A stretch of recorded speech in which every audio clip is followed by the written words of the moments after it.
All right, the court is calling 2025 CR 001529 State versus Tony Rodriguez. Can I have parties announced for the record? Brandon Pareda for the state. Scott McClung for Mr. Rodriguez.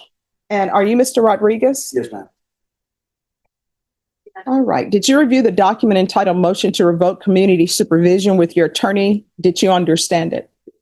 Are you the same Tony Rodriguez who was placed on community supervision in 2025 CR 001529 for the offense of possession of a controlled substance, penalty group 1, 4,200 grams on June 26, 2025 for a term of 5 years? Is that you? Yes, ma'am.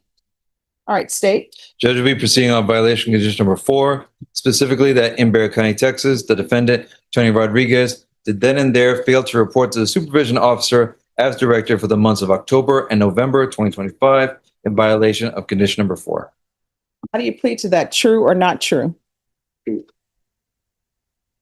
And judge will also be proceeding on violation of condition number 6, specifically that on or about the 12th day of September 2025 in Bexar County, Texas, the defendant, Tony Rodriguez, did then and there fail to consent to a search of his person, residence, or vehicle in violation of condition number 6. How do you plead to that? True or not true? And we'll waive the remaining violations. Any objections to the waivers? No, Your Honor. Did you understand by pleading true to violations 4 and 6, the court could find it true, grant the motion, and sentence you up to 10 years in the prison? Knowing that, do you still wish to plead true to 4 and 6? You still wish to proceed with that? Yes.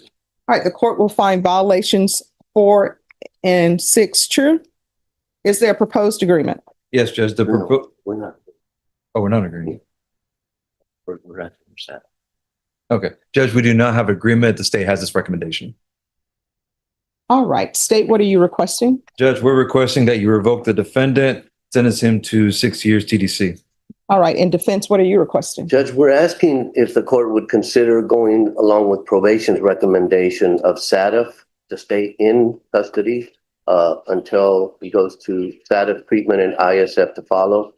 The way the report is written was a little confusing. I misunderstood what it said about him absconding, and I think Mr. Prater did as well. We thought it meant that he went to ISF and absconded from there, or just never showed up to ISF. In reality, what happened is he stopped reporting after he took the TAP evaluation. He never knew he was ordered to ISF. Doesn't excuse that he went AWOL, but he didn't run from ISF.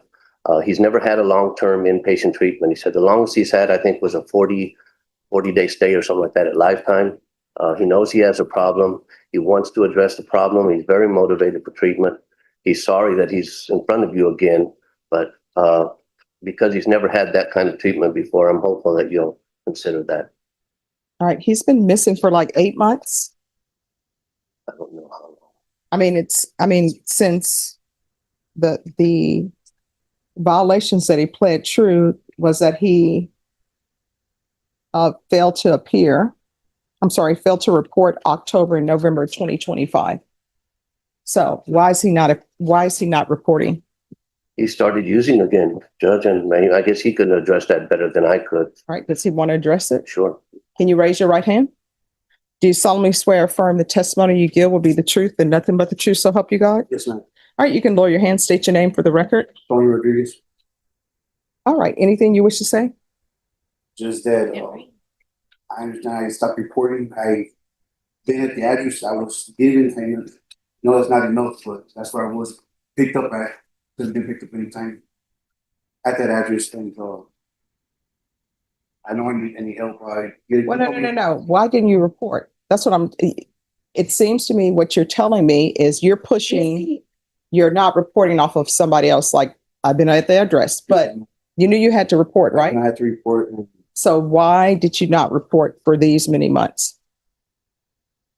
I wasn't ready to commit to. I have home issues. I'm not putting it on nobody. This is mine. I get that. But I had issues at home, and I wasn't ready to figure this out with the family help that I have now. Everything at home is taken care of, and I couldn't worry about myself right now. You know what I'm saying? And Did you start using again? I was using, and And what is up with this not allowing them to search your person or your residence? Because obviously, if you're pleading true to not allowing them to search your person or your residence, that means, and I'm making an assumption here, and if my assumption is incorrect, let me know. That seems to suggest that they came to your house wanting to search and you told them no. They searched and they found smoking devices, and I was using, so I would have had a little bit more of substances. Your assumptions are correct. So continue. I mean, I stopped the search after they found the smoking device and the pipes there, and had they continued searching, they would have found a little bit more drugs. That was using, and I stopped the search, I guess, at that point.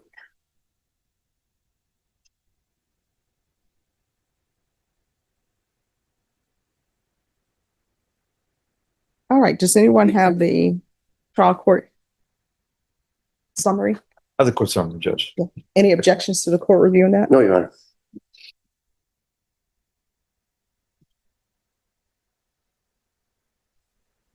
Did you ever enter lifetime? Before I got sentenced, yes, ma'am. You requested after the day I got sentenced that I was going back into lifetime. Probation said that there were no more funds for that. Mhm. That's why I was trying to get into, I guess, any kind of program at the time. All right. I'm going to give you a choice. These are your only two choices. Don't ask for a third. One, I'll revoke you and I'll sentence you to 4 years in the prison. Your other option is I will continue you, but you're going to safety. Those are your only two options. Which do you prefer? Safety is the 9-month treatment, and you might have to wait a few months before you get to that. Gonna get 4. All right. See, sometimes people won't help. The Sometimes deal people won't. maker, Judge. No, I mean, I'm just, you know. All right. The court will grant the motion. I'm sorry. Are you waiving your right to appeal? All right. The court will grant the motion, revoke, and I'm sorry, state you may be excused. Thank you, Judge. Court will sentence you to 4 years in the prison. Give you credit for any time served. The court will request the therapeutic community. It doesn't increase the time that you're in custody, but it could potentially help you with any substance abuse issues you may have. There's to be no unsupervised contact with minors. Did you review the document entitled Trial Court Certification of Defendant's Rights to Appeal with your attorney? Did you understand it and sign it? Because you waive your right to appeal, you do not have the court's permission to appeal. Because this is a felony conviction, you're not allowed to own or possess any weapons or ammunition. If you have a question over what that is, you'll need to speak to an attorney. Do you understand? All right, good luck to you. Thank you, ma'am. Thank you, Your Honor. Good to see you. Judge, we have a couple of things. With Yes. Mr. Palmer, I think for a second setting, we were going to ask for a trial setting. Okay, Haven't filed a written motion yet for a speedy trial, but we're going to ask for a speedy trial. And I've already inquired with doing a PR interview for him. all right, so is this criminal trial division or? Yeah. All right, when will you all be ready for trial, and are you all going on a specific case or no? Mrs. Palmer, Yes, I think we'd probably be going on the aggravated assault first, Judge. he has two. Oh, stand by. Yeah, just let the defense know. Okay, of course, Judge. And when will you all be ready for trial? 3 weeks. All right, Norma, I need a trial date in 3 weeks. All right, May 25th will be your jury trial date. May 25th is kind of like Memorial Day. Yeah, I don't know why Norma keep giving me that date, but I just let her give it to me. And I figure at some point somebody will figure it out. All right, May 26th. All right, Judge, thank you so All right, much. thank you. And you'll be brought over dressed for trial. So go about it. Judge, may we approach real quick on a matter? Since Mr. Denon's still here. All right, who's this? Yeah, Marcus Rios, the state had a motion for a continuance. Okay. Yes. Judge, the deal is, with Mr. Rios. I contacted him. He told me he can't come to court. He has no more vacation days. Oh, no, And I I'm said, aware of that. Zoom, he tells me, and he supposedly told you previously, he doesn't have any internet on his phone at all. He can't Zoom in. So he's not on the Zoom right now. But I've told him what we're here for and, I represent. Let me see, what page is Mr. Rios is on? It'd be on page 10 or 11, I think. All right, thank you. Mr. Dillion, are you going to have any objections to the state's motion for continuance? No objections, Judge. All right. So when is your witness available? She will be available the week after next week when it's currently set. She's out that whole week on a pre-approved vacation that she had gotten last month. She is necessary material. The testimony that we would be able to get from her cannot come from anyone else, and she is a necessary causal chain. No, I'm just wondering, when is she available? Sorry, Judge. I just get into the That's habit of okay. making my arguments. Yeah, she'll be available the week after next, so at least on a continuance, but maybe at least until the next family violence. So you're saying she's not available this week, correct? No, next week. The trial setting's next week on the 12th. On the 12th. So she's not available the 12th. So is she available the week after that? Yeah. All right. Yeah. Ms. Ferguson, Well, you say that. put this on May 26th. All righty. Thank you, Judge. Thank you. All right, Alejandra Almazan. Hello. Hello. Would you raise your right hand for me, please? Do you solemnly swear or affirm the testimony you give will be the truth and nothing but the truth, so help you God? All right, you can lower your hand, state your name for the record. Richard Gooden. All right, you may proceed. Thank you, Judge. Richard, how exactly are you related to Alex? I'm her grandfather. And how long have you known her? Her entire life. I was there the day she was born, so. Okay. What is the nature of y'all's contact now at this time? Does she live with y'all? Yes, Okay. And does she have any children? yes. How many? And where do those children live? With us right now. Okay. Are you and your wife taking care of the children? Yes, Okay.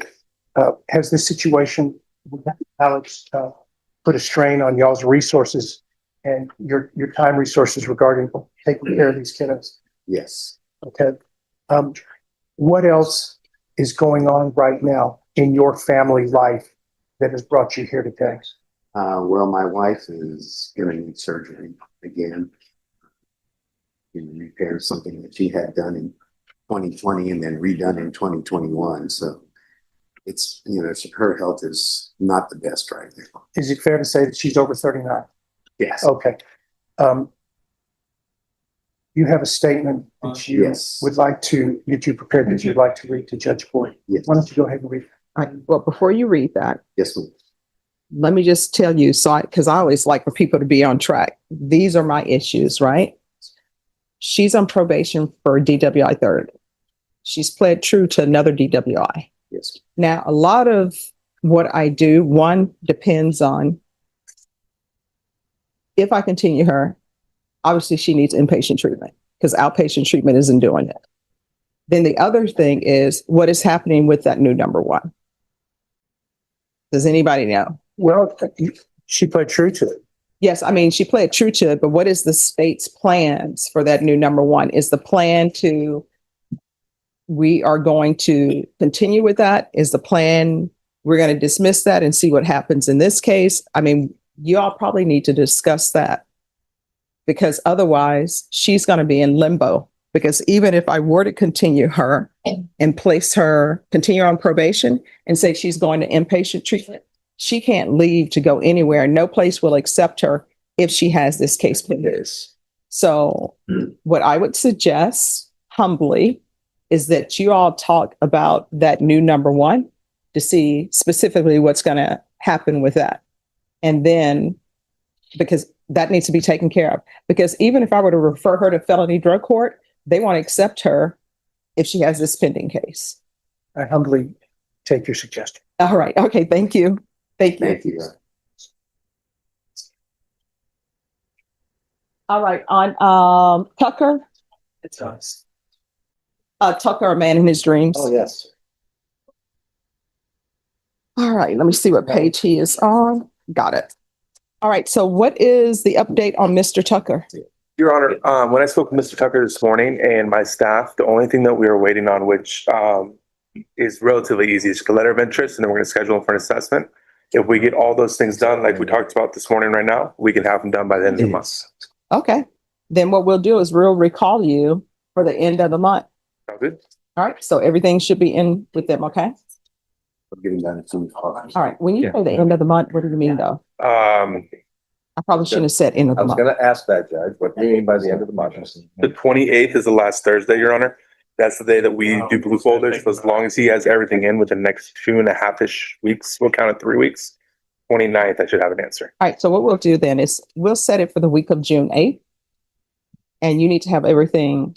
It'll be done before that. All right, thank you. Ms. Ferguson, I need a recall for the week of June 8th. Hello, hi, morning. So today is plea deadline? Yes, Your Honor, today's our plea deadline date. We would have to request some additional time, Your Honor. We recently got a new offer. Okay, So I need some additional time for Ms. Williams to consider the offer and work on some mitigation and hopefully get this worked out in the next 30 days. all right. How old are you? 17? All right, Norma, set this for mid-June. This is the final plea Okay. deadline date. Yes, Your Honor. Understood. Thank you. I can do, That'll work, Judge. All right, thank you. Thank you, Judge. You're welcome. Dela Cruz? Okay, I still don't have the email. Okay, I'll send it over. All right, thank you. Judge, on Ms. De La Cruz, we're set for discovery. I just conferred with the state and it looks like we're still missing a couple of items. I gave them a USC. And then she has 2 cases pending. Mhm. And on the other case, it does also look like I'm missing a surveillance. Okay. All right, Norma, give me a reset date. This is your final discovery date, 45 days.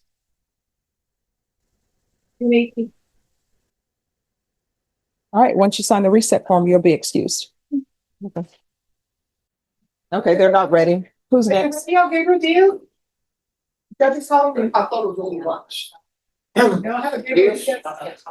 I'm sorry. We're ready, Judge. All right. All right, what's happening on this case? Your Honor, Mr. Diaz has been evaluated twice Mhm. by 2 different psychologists, one in Bexar County for Bexar County and one in Kerrville for Medina County. Mhm. Both of them have determined that he's incompetent to stand trial. And we are waiting for his competency to be regained so he can stand trial here and also stand trial in Medina County. All right, so this needs to be referred to the magistrate's court.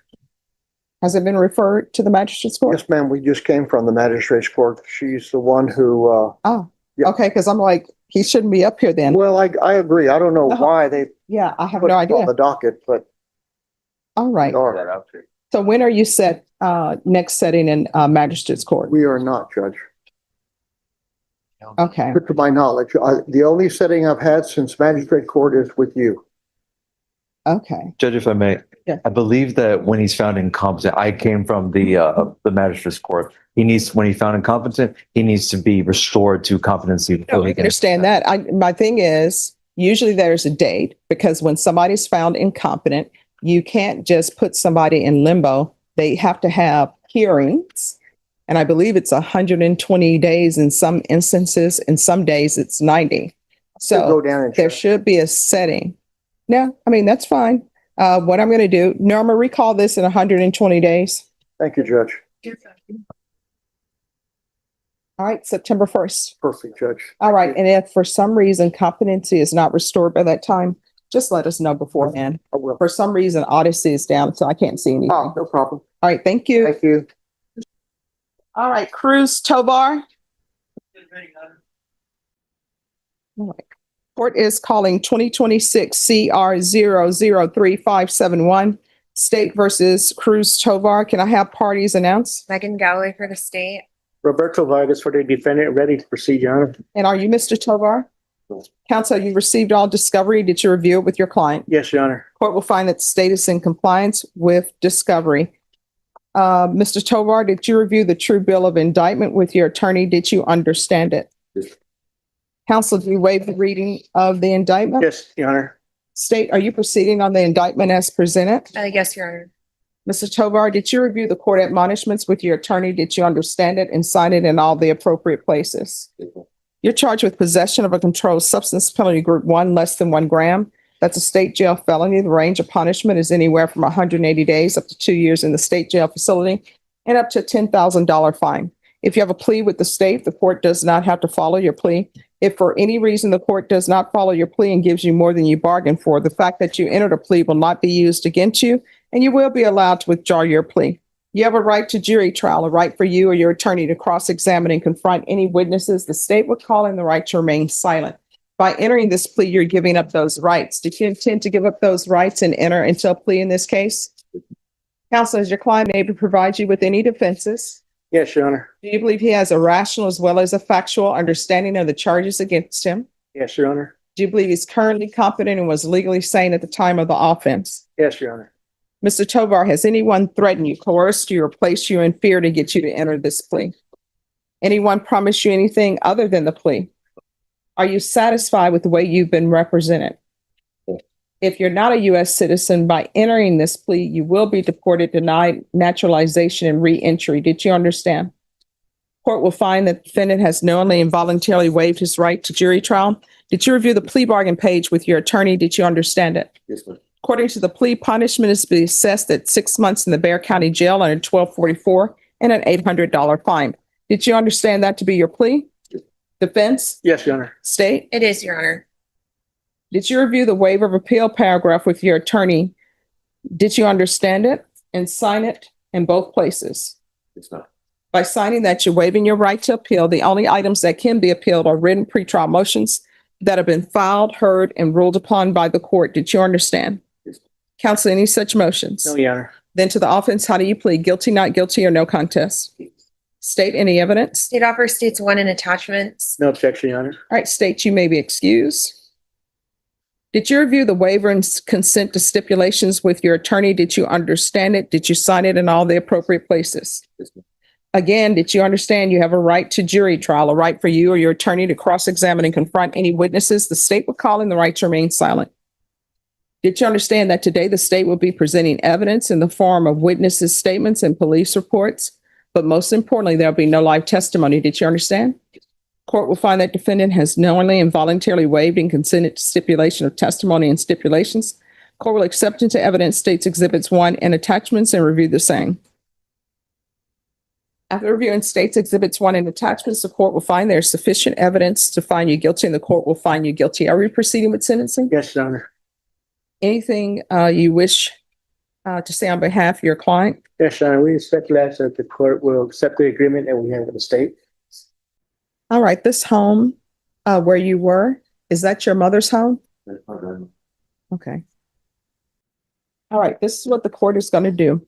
Court is going to find you guilty, sentence you to 8 months in the Bexar County Jail under 1244. There's an $800 fine, time and money to run concurrent. There's to be no contact with Maria Cristina Ramirez without her consent. There's to be no residing residence. And the court will give you credit for any time served. Did you review the document entitled Trial Court Certification of Defendant's Rights to Appeal with your attorney? Did you understand it and sign it? Right. Because this is a plea bargain agreement, because I followed your plea bargain agreement, and because you waived your right to appeal, you do not have the court's permission to appeal. Because this is a felony conviction, you're not allowed to own or possess any weapons or ammunition. If you have a question over what that is, you'll need to speak to an attorney. Do you understand?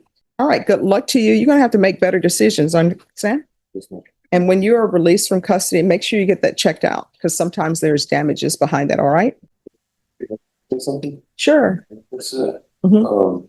I'm actually in Reddit because I was denied the proper treatment. Mhm.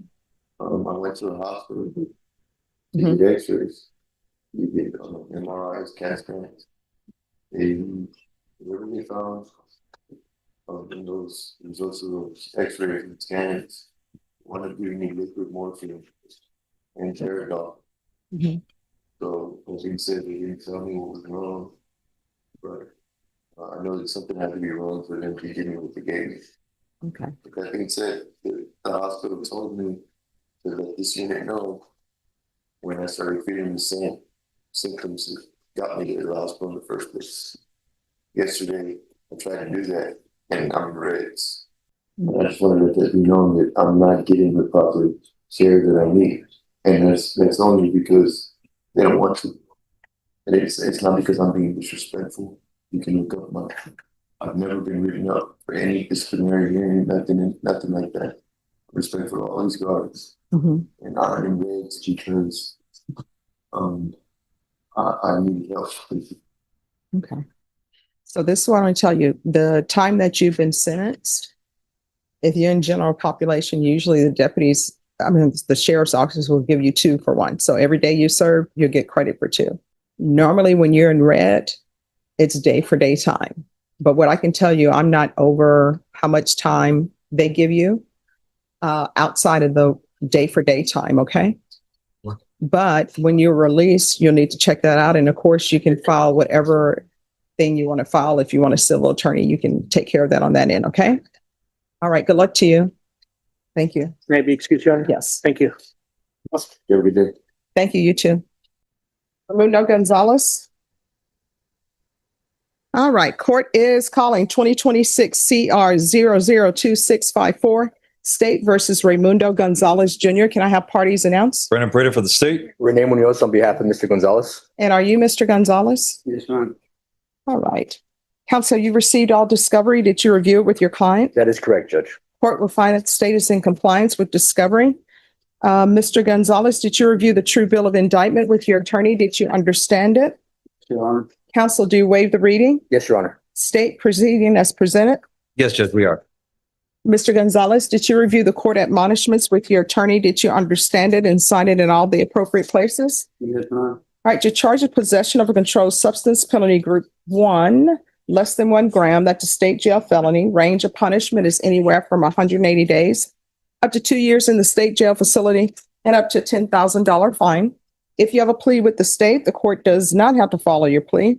If the court does not follow your plea and gives you more than you bargained for, the fact that you entered a plea will not be used against you and you will be allowed to withdraw your plea. You have a right to jury trial, a right for you or your attorney to cross-examine and confront any witnesses the state would call, and the right to remain silent. By entering this plea, you're giving up those rights. Did you intend to give up those rights and enter into a plea in this case? Yes, ma'am. Counsel, has your client been able to provide you with any defenses? Yes. Do you believe he has a rational as well as a factual understanding of the charges against him? In my opinion, he is. Do you believe he's currently competent and was legally sane at the time of the offense? Yes, Your Honor. That's correct. Mr. Gonzalez, has anyone threatened you, coerced you, or placed you in fear to get you to enter this plea? No, ma'am. Anyone promised you anything other than the plea? No, ma'am. Are you satisfied with the way you've been represented? Yes, ma'am. If you're not a U.S. citizen by entering this plea, you will be deported, denied naturalization, and re-entry. Did you understand? Court will find that the defendant has knowingly and voluntarily waived his right to jury trial. Did you review the plea bargain agreement with your attorney? Did you understand it? Yes, ma'am. According to the plea, this looks like 149 days. Is that correct? Yes, Your Honor. According to the plea, punishment is to be assessed at 149 days under 1244. Did you understand that to be the plea? Yes, Your Honor. Defense and state? It is, Judge. Yes, Judge. Did you review the document? I'm sorry, did you review the paragraph entitled waiver of appeal paragraph? Ma'am. Did you sign it? Yes, ma'am. By signing that, you're waiving your right to appeal. The only items that can be appealed are written pretrial motions that have been filed, heard, and ruled upon by the court. Did you understand? Yes, ma'am. Any such motions? No, Judge. Then to the offense, how do you plead? Guilty, not guilty, or no contest? Guilty, Your Honor. State any evidence? Judge, we have stakes are number 1, including all patents. No objection. All right, state, you may be excused. Thank you, Judge. Did you review the waiver and stipulations with your attorney? Did you understand it and sign it in all the appropriate places? Yes, ma'am. Again, did you understand you have a right to jury trial, a right for you or your attorney to cross-examine and confront any witnesses the state would call, and the right to remain silent? Yes, ma'am. Did you understand that today the state will be presenting evidence in the form of witnesses' statements and police reports, But most importantly, there'll be no live testimony. Did you understand? Yes, ma'am. Court will find that defendant has knowingly and voluntarily waived and consented to stipulation of testimony and stipulations. Court will accept into evidence states exhibits 1 and attachments. Court has reviewed the same. The court will find you guilty. Are we proceeding with sentencing? Yes, Your Honor. Court will sentence you to 149 days in the Bexar County Jail under 1244. Give you credit for any time served. There's to be no unsupervised contact with minors. Did you review the document entitled Trial Court Certification of Defendant's Rights to Appeal with your attorney? Did you understand it Yes, and sign it? yes, ma'am. Because this is a plea bargain agreement, because I followed your plea bargain agreement, and because you waived your right to appeal, you do not have the court's permission to appeal. Because this is a felony conviction, you're not allowed to own or possess any weapons or ammunition. If you have a question over what that is, you'll need to speak to an attorney. Do you understand? Yes, ma'am. All right, we can go off the record. Here's the thing. You're going to have to start doing better choices, right? There are plenty of places that can help you with any type of drug addiction you may have. But if you don't reach out for the help, it's not going to be available, okay? I understand, Your Honor. Yes, ma'am. All right, good luck Your to Honor, you. well, one request from Yes. defense counsel. He does have 149 days credit, Your Honor. We're asking that the court to make a finding that the judgment's satisfied in this case. All right, the court will find that the judgment is satisfied. Thank you, Your Honor. Thank you. Good luck to you, sir. Thank you, Your Honor. You're welcome. Have a nice morning, David. All right, the court is calling 2025 CR 015623, State versus David Waller. And can I have the parties announced for the record? Megan Galloway for the state. Bridget Garza for defense. And are you Mr. Waller? Yes. Counsel, have you received all discovery? Did you review it with your client? Yes, Your Honor. Court will find that the state is in compliance with discovery. Mr. Waller, did you review the application for deferred adjudication with your attorney? Did you understand it and sign it? Yes. Did you review the true bill of indictment with your attorney? Did you understand it? Yes. Counsel, do you waive the reading of the indictment? Yes, Your Honor. And state, are you proceeding on the indictment as presented? Yes, Your Honor. Mr. Waller, did you review the court admonishments with your attorney? Did you understand it and sign it in all the appropriate places? Correct. All right, the charge with evading arrest, detention with a vehicle as a third-degree felony, the range of punishment is anywhere from 180 days up to 2 years in the state jail facility. I'm sorry, it's a third-degree felony. The range of punishment is anywhere from 2 years up to 10 years in the prison and up to a $10,000 fine. Did you understand? You're gonna have to speak up. Yes. All right, if you have a plea with the state, the court does not have to follow your plea. If the court does not follow your plea and gives you more than you bargained for, the fact that you entered a plea will not be used against you, and you will be allowed to withdraw your plea. You have a right to jury trial, a right for you or your attorney to cross-examine and confront any witnesses. The state will call in the right to remain silent. By entering this plea, you're giving up those rights. Did you intend to give up those rights and enter into a plea in this case? Did you understand if the court were to grant your application for deferred adjudication, if for any reason your deferred adjudication were revoked, the court could find you guilty and sentence you up to 10 years in the prison and up to a $10,000 fine? Did you understand? Yes. Counsel, has your client been able to provide you with any defenses? Yes, Your Honor. Do you believe he has a rational as well as a factual understanding of the charges against him? Yes, Your Honor. Do you believe he's currently competent and was legally sane at the time of the offense? Yes. Mr. Waller, has anyone threatened you, coerced you, or placed you in fear to get you to enter the plea? Anyone promised you anything other than the plea? Are you satisfied with the way you've been represented? That's either yes or no. If you're not a U.S. citizen, by entering this plea, you will be deported, denied naturalization, and re-entry. Did you understand? Court will find that defendant has knowingly and voluntarily waived his right to jury trial. Did you review the plea bargain page with your attorney? Did you understand it? According to the plea, there's a $1,000 fine, no application for community supervision. The state recommends deferred adjudication. This will run current with 2025 CC 010967. Did you understand that to be your plea? Yes. State defense? It is, Your Honor. Yes, Your Honor. Did you review the waiver of appeal paragraph with your attorney? Did you understand it and sign it in both places? By signing that, you're waiving your right to appeal. The only items that can be appealed are written pretrial motions that have been filed, heard, and ruled upon by the court. Did you understand? Any such motions? No, Your Honor. Outside the agreement, the state is recommending that your deferred adjudication be for a term of 2 years. There be a TAP evaluation, 100 hours community service restitution, the driver's safety course, and cognitive thinking course. Did you understand those are recommendations from the state and the court does not have to follow those recommendations? Yes. And to the offense, how do you plead? Guilty, not guilty, or no contest? State, any evidence? State offer states one in attachments. No objections, Your Honor. All right, state, you may be excused. Did you review the waiver and stipulations with your attorney? Did you understand it and sign it in all the appropriate places? This document. Yes. Again, did you understand you have a right to jury trial, a right for you or your attorney to cross-examine and confront any witnesses the state would call, and the right to remain silent? Did you understand that today the state will be presenting evidence in the form of witnesses' statements and police reports, but most importantly, there'll be no live testimony? Did you understand? Yes. Court will find that defendant has knowingly and voluntarily waived and consented to stipulation of testimony and stipulations. Court will accept into evidence states exhibits 1 and attachments and review the same. All right, after reviewing states exhibits 1 and attachments, the court will find there is sufficient evidence to find you guilty. The court will defer finding of guilt as you've applied for deferred adjudication. Are you proceeding with sentencing? Yes, Your Honor. Anything you want to say on behalf of your client? Yes, Your Honor. We're asking the court to follow the recommendation of the ADA, and the state of Texas knows that I'm going to be asking for a reduction in the fine for $1,000. Mhm. He does have a full-time job and he has 2 minor children that he needs to support. He's also a reservist in the Army. He was not raised, or he was not born here in San Antonio. He's from Nashville. And he's resided here for a few years. And so he does support his 2 young daughters that reside here in Texas, in San Antonio. So we're asking the court to either probate the full fine and also to reduce the minimum supervisory fees.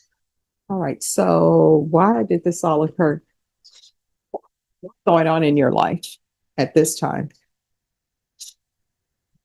Well, And when I say at this time, I mean during the time of the offense. Tell her what you told me. So, long story short, moved to Texas, got a license to my home. That being said, I did not know that the police officer was directly behind me. However, I did see the police officer pretty much waiting on the opposite side of the parking lot. I was in the garage. Mhm. So when I pulled out, I needed to see who was out. And so my car got towed before I was trying to have a job like something that I didn't want to pick up because it's me who my fiance here. So, and I live not even a mile down the street. I was going to this. That being said, I was just trying to go home. And hopefully, my thought process was to put me over from the house and then take it. I wrote the story. But Okay. And are you still a reservist? And they know about this offense? I mean, they do. Are they going to? well, my contract is expired. My contract is expired next year, 2027. So it depends on how this goes. My contract. Okay. All right, this is what the court is going to do. It's going to be $1,000 fine, probated, regular reporting by Zoom or in person, regular random UAs or the patch, 2 years 2 years deferred adjudication, 100 hours community service restitution. 50 hours will be deducted upon completion of parenting classes. The remaining 50 hours will be deducted upon completion of the driver's safety course. Proof of employment within 45 days, no employment as a home health care provider or with minors. Field visits 1 time per month for 2 months. If you're drug tested today, what are the results going to be? Clean? Okay. All right. Probation, do you believe there's a need for a TAP evaluation? All right. So anything else, probation? No. Anything else you need from the court to be successful? Yes, actually. Yes. So I don't know how, because I have to get my birth certificate. After I get my birth certificate, as far as driving goes, I'm getting pulled over. I'm sorry, what? As far as getting like a temporary license, so I won't have to get, so I can actually go to work. Is there anything I can do for that? Well, what I can tell you, part of the law as it relates to driver's license, it depends on how long you've been in San Antonio as a resident, whether or not that Tennessee license will transfer. But as far as getting your birth certificate, you can go online and get that. I think they still do that. I think it may have gone up I think when I did it, it was $45 or something. Judge, And I only did that because I like to hold on to the original. So are they asking you for a birth certificate at the, They're asking me for a birth certificate and to show proof that they the court fee and half for 1 day. Recently, suspended license about 4 years ago. I would go to court to show proof of insurance that I would probably utilize to them. I went to court, showed the insurance, so I had to pay a fine to get my license reinstated, but I never paid that fine. So there's a fine for that, and then like tickets. I didn't know my license. let me just tell you, well, let me finish sentencing you, then we're going to address that. So did you review the trial court certification of defendant's rights to appeal with your attorney? Did you understand it and sign it? All right, because this plea bargain agreement, because I followed your plea bargain agreement and because you waived your right to appeal, you do not have the court's permission to appeal. Now, with regards to your license from Tennessee, I don't know if that shows up suspended or not. Now, I do know they've changed where you can get your driver's license. You have to have some kind of star or something on your license. I don't know if that's for The real ID. every state or just southern states, but it would seem to me if you have the star on your license from Tennessee, you'll be able to take that as opposed to a birth certificate. Or do they ask for birth certificates now for? Either birth certificate or US passport. That's what I explained to him. First thing he needs to do is he needs to get his birth certificate and then go down to the DMV and they'll tell him exactly what the requirements he needs. Mhm. And if he has to pay the outstanding citation in Nashville, then that's what he needs to do. But I would start there with your birth certificate and then go to the DMV and see what other requirements they need. You know what else I would do? We can go off the record. This is what I would do. You're a reservist. I would contact whoever has the veterans in Tennessee, their veterans treatment court there, and tell them you need some help getting your license in Texas. Or either contact the veterans treatment people here, and they'll tell you specifically where you need to go to get your birth certificate, probably sooner. So if you want to talk to Herman, he would probably be able to give him the resources and direct him specifically where he needs to go. All right, you're welcome. Good luck to you. Thank you, Judge. You're welcome. All right, who's next? Brittany Guerrero. Miss Ciel Saldana. All right, the court is calling 2024 CR 5668 State versus Richard Rodriguez. Could I have parties announce? Megan Galloway for the state. For the defense? Roger Bettis, Your Honor. And are you Richard Renee Rodriguez? Yes, sir. All right, did you review the document entitled Motion to Enter Adjudication of Guilt and Revoke Community Supervision and First Amendment Motion to Enter Adjudication of Guilt and Revoke Community Supervision with your attorney? Did you understand it? Yes, ma'am. All right. Are you the same Richard Rodriguez III who's placed on deferred adjudication in 2024 CR 5668 for the offense of assault family second offense on June 20th, 2024 for a period of 6 years? Yes, ma'am. All right. State. Violation of condition number 4 in Bexar County, Texas. The defendant, Richard Rodriguez III, did then and there fail to report to the supervision officer as directed for the months of December of 2024, February, March, and April of 2025 in violation of condition number 4. How do you plead, true or not true? And violation of condition number 4 in Bexar County, Texas. The defendant, Richard Rodriguez III, did then and there fail to report to the supervision officer as directed for the months of May, June, July, August, September, October, November, and December of 2025 in violation of condition number 4. How do you plead to that, true or not true? True. And we waive and abandon the remainders, Your Honor. Any objections?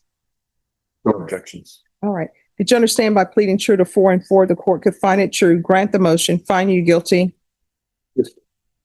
and sentence you up to 10 years in the prison and up to $10,000 fine? Knowing that, do you still wish to plead true to violations 4 and 4? Yes, ma'am. Then the court will find 4 and 4 true Is there a proposed agreement? There is, Your Honor. It's for the court to grant the state's motion, enter an adjudication of guilt against the defendant, revoke his community supervision, sentence him to 6 years in the prison, and the state will take into consideration cause number 2026 PF 15658. That's actually not the agreed term, but Oh. the concept is what the DA would prefer, and the probation also has a suggestion. All right. So if I may, this is Mr. Rodriguez's first MTR. He's on deferred.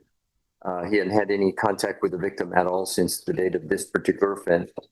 In the year of 2024, when he's placed on deferred, he was doing well. He went to the lifetime inpatient program. He completed that successfully. He's completed the outpatient program successfully.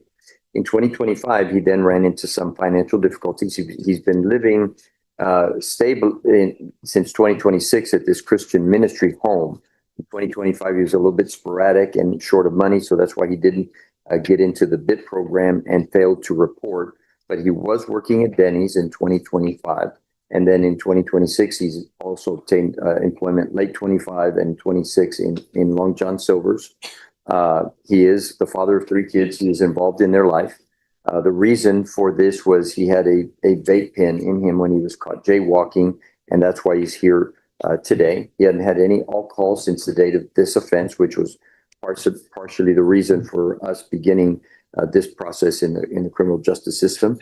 The probation office is requesting or suggesting that he would benefit from substance abuse treatment, and the SATF program would be a good one. And so we also think that would be a good idea, or maybe a relapse program lifetime, or if Why is he not reporting? Like, it's easy to pick up the phone and call somebody, or is he saying he didn't have a phone during that time period, or like, why didn't he report? That, I mean, that's the easiest thing to do. Right, ma'am. You want to raise your right hand? Do you solemnly swear or affirm the testimony you give will be the truth and nothing but the truth, so help you God? Yes, ma'am. All right, you can lower your hand. So you've been missing, so why didn't you report? Honestly, ma'am, I put some expectations on myself. Miss Carrie Brown, she was telling me that I had to get my battery prevention classes done. I know that I didn't have them done. I just started getting anxiety, have some fear of just going and not having my stuff done, and I just didn't end up going. And I accept it, and completely sorry. I'm not asking for mercy and grace today, if I can have that. But I mean, here's the problem. You've been missing for a long time. And based upon, and correct me if I'm wrong, counsel, the only reason you're before me is because you had a vape pen, so you got arrested, and that's how you ended up before me. Otherwise, we still wouldn't have seen you.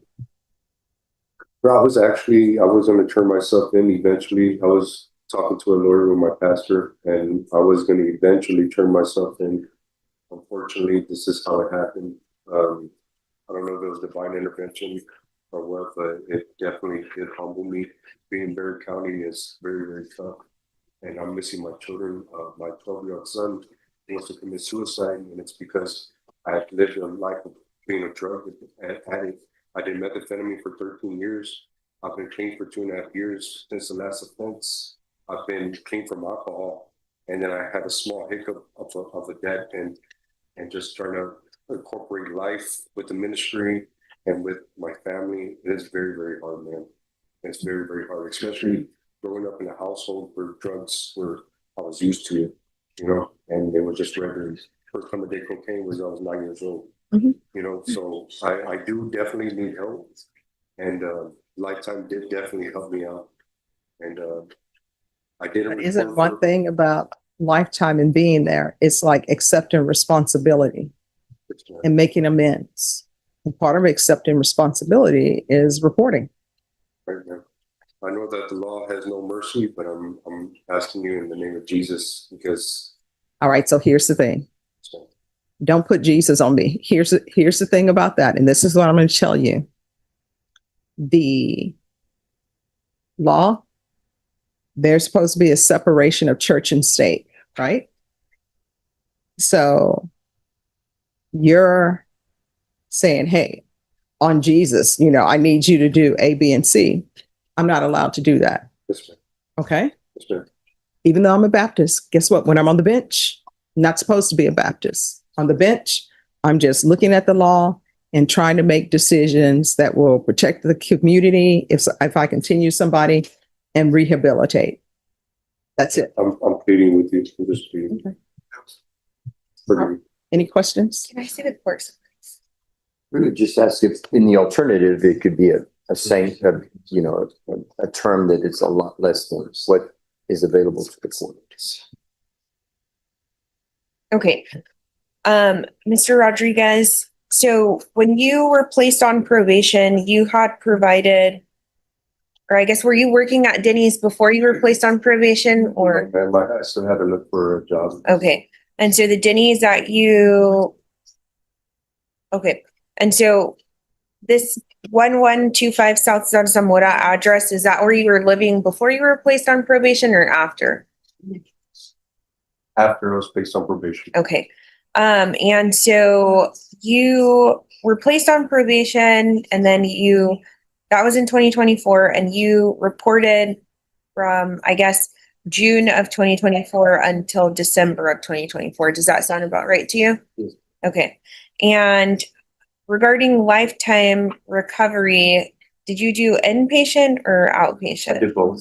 You did both? Patient and then outpatient. Whenever I got out, I did 3 months. Oh, okay. Okay. This one. And so you stated, I guess, once you left, when did you get out of lifetime recovery? Do you remember? I don't remember. Was it closer to that December mark or closer to when you were placed on probation? Sometime in 2024. Okay. But do you remember, was it like June, July of 2024 or like November, December 2020? I can't remember what's like that. It was whenever I was discharged. Then I went over there, did inpatient for 45 days, and then I got out and I did 3 months outpatient. Okay.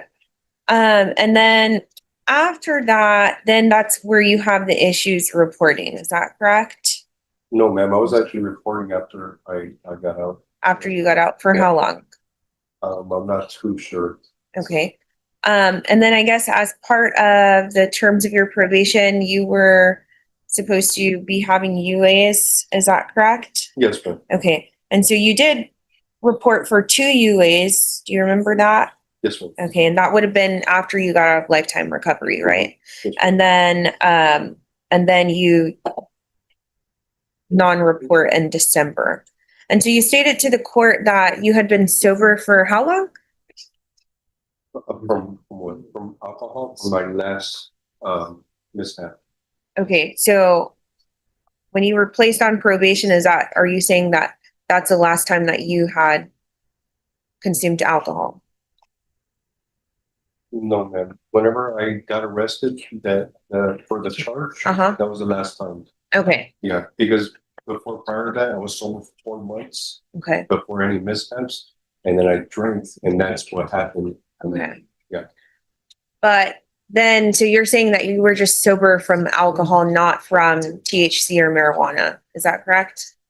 No, ma'am. I was sober from all of that. Yeah, but alcohol is the main problem that I had with myself. Okay. Yeah. So I guess my question to you is that or I don't know if I'm misunderstanding you, but if you're sober, then why are you having THC pens in your pocket? Right. That just barely happened right before I had crossed the street and jaywalking. Yeah. Okay. So are you saying that you relapsed or? Yeah, I relapsed. Okay. So you and had. From a dad from something from a smoke shop. I'm not trying to justify it. Okay. But it's a dab. That's marijuana, right? Everyone knows that, right? Illegal, right? Well, yes. And especially when you're on probation, you're not supposed to be consuming illegal substances, correct? Okay.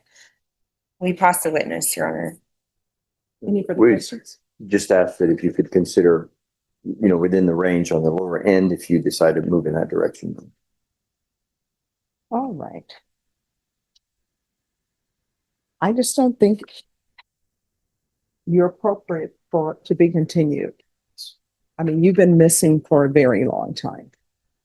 And the only reason why you're in front of me now is because you were arrested. Is that correct? Yes, sir. Okay. All right. Believe it or not, I was going to turn myself in eventually. Because I know it's just a matter of time before I get caught up. Let me just tell you, anytime you know there are motions to revoke out there, you can't like ignore the problem, okay? Yes, sir. All right, this is what the court is going to do. The court is finding 4 and 4 true. The court is going to grant the motion, revoke, find you guilty. And what is his prior criminal history? Does anyone know? Judge, if you give me 1 second. Sure. The court is taking in consideration 2026 PF 15658. There's an affirmative finding of family violence. And I previously ordered no unsupervised contact with minors. Judge, so just regarding this mystery visa, it's a misdemeanor of assault, family violence, and terroristic threat. All right, the court is going to sentence you to 6 years in the prison, give you credit for any time served. Did you review the document entitled, and I'll request the therapeutic community? And he will receive credit for any time served for successful inpatient treatment. Did you review the document entitled Trial Court Certification of Defendants' Rights to Appeal with your attorney? Did you understand it? Yes, sir. All right, you have a limited right to appeal. That right to appeal is as it relates to the allegations in the motion, not the fact that you were on deferred adjudication.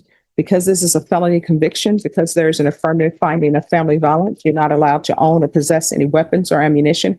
If you have a question on that, you need to speak to the attorney. Do you understand? Yes. All right, thank you. Thank you. Good luck to you. Hello. Good morning. How are you doing? Better. All right, so we're here today for sentencing. Correct. All right, the court is calling 2022 CR 7545 State versus Alejandra Almazan. Can I have parties announced? Brandon Prada for the state. Ted Wood representing Ms. Almazan. All right, and are you Miss Almazan? Yes, ma'am. All right, you had entered a plea of true to violation of condition number 1, and number 15 was waived without objection, and we're here today for sentencing. Okay. All right, anything you want to say on behalf of your client? Judge, Ms. Almazan's grandfather, sure, I'd like to bring him up to offer testimony. May I bring Yes. him up? All right, they're going to have you step back over here, okay? Yes, Amazon, Yes, ma'am. with your back to the counter. All right. Are you already on Alejandra Almazan? Yes, Judge. Yeah, Mr. Gooten, come back up, Judge. I mean, sure. Well, they're offering her probation on this new case, or is she just applying for probation? We're running it concurrently with whatever you decide, Judge. Okay. Yeah, I don't need him to come back up unless you just want him back up. Judge, I'd just kind of like to give a little bit more perspective than what I can do. 3 minutes. Oh, no. Just 1 second. All right, so we're back on the record in 2022 CR 7545 State versus Alejandra Almazan. Yes. Could I have parties reannounced? Brandon Prada for the state. Ted Wood representing Ms. Almazan. And you're Miss Almazan? Yes, sir. All right. Just 1 moment. She entered a plea of true to violation of condition number 1. The court is finding that true. Probation. Has she ever been referred to felony drug court? I do not that she has, Judge. All right, this is what the court will do. Under that cause number, the court will deny the motion, alter and amend conditions to include the following: in custody. There's going to be a referral to felony drug court. If not accepted, then follow TAP recommendations. And this is to run concurrent with 2026 CR 005580. Is there anything else with regards to sentencing in that cause number? But Judge, what is the term of community supervision the court is imposing? No. This is the motion to revoke. So she's already on probation. No, Judge, no. Nothing further to that. Anything? Nothing from the state, Judge. Probation, anything else that you would recommend?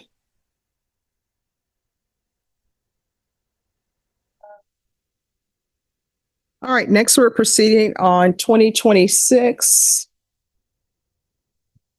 CR 005580, state versus, oh, well, it's the same person. Yes. You all are the same parties. Am I correct in that? Yes, All right. got to chase it. Counsel, have you received all discovery under that cause number? I have, Your Honor. And did you review it with your client? I have, Judge. Ms. Almazan, did you review the application for community supervision with your attorney? Did you understand it? Yes, John. And did you sign it? Yes, John. Court will find that the state is in compliance with discovery. Did you review the true bill of indictment with your attorney? Did you understand it? Yes, John. Counsel, do you waive the reading of the indictment? I do, Judge. State, are you proceeding on the indictment as presented? We are, Judge. Did you review the court admonishments with your attorney? Did you understand it and sign it in all the appropriate places? Yes, John. Oh, off the record for a moment. So what are you all recommending for the punishment? I was about to come to that. What's the remainder of the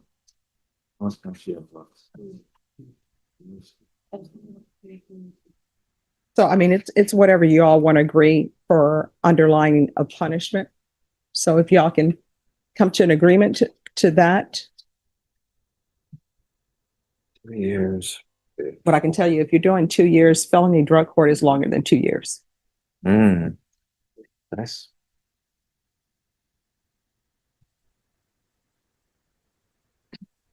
You see CJ left the other day? No. She retired 30 years. Oh, that is awesome though.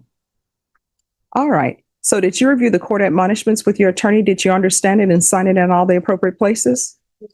You're charged with driving while intoxicated, third or more. That is a third degree felony. Range of punishment is anywhere from 2 to 10 years in prison and up to a $10,000 fine. If you have a plea with the state, the court does not have to follow the plea. If the court does not follow the plea and gives you more than you bargained for, the fact that you entered a plea will not be used against you and you will be allowed to withdraw your plea. You have a right to jury trial, a right for you or your attorney to cross-examine and confront any witnesses the state would call, and the right to remain silent. By entering this plea, you're giving up those rights. Did you intend to give up those rights and enter into a plea in this case? Counsel, has your client been able to provide you with any defenses? Yes, Do you believe she has a rational as well as a factual understanding of the charges against her? yes, Do you believe she's currently competent and was legally sane at the time of the offense? yes. Ms. Almazan, has anyone threatened you, coerced you, or placed you in fear to get you to enter this plea? No. Anyone promised you anything other than the plea? No. Are you satisfied with the way you've been represented? If you're not a U.S. citizen, by entering this plea, you will be deported, denied naturalization, and re-entry. Did you understand? Court will find that defendant has knowingly and voluntarily waived her right to jury trial. Did you review the plea bargain page with your attorney? Did you understand it? Yes, John. According to the plea, punishment is to be assessed at 5 years in the prison. There's a $1,400 fine. The state is recommending community supervision. This will run concurrent with 2022 CR 7545. Did you understand that to be your plea? Yes. Defense? It is, Judge, and I have just a little something I'd like to say about the fine. Okay. State? It is, Judge. Did you review the waiver of appeal paragraph with your attorney? Did you understand it and sign it in both places? Yes, John. So, All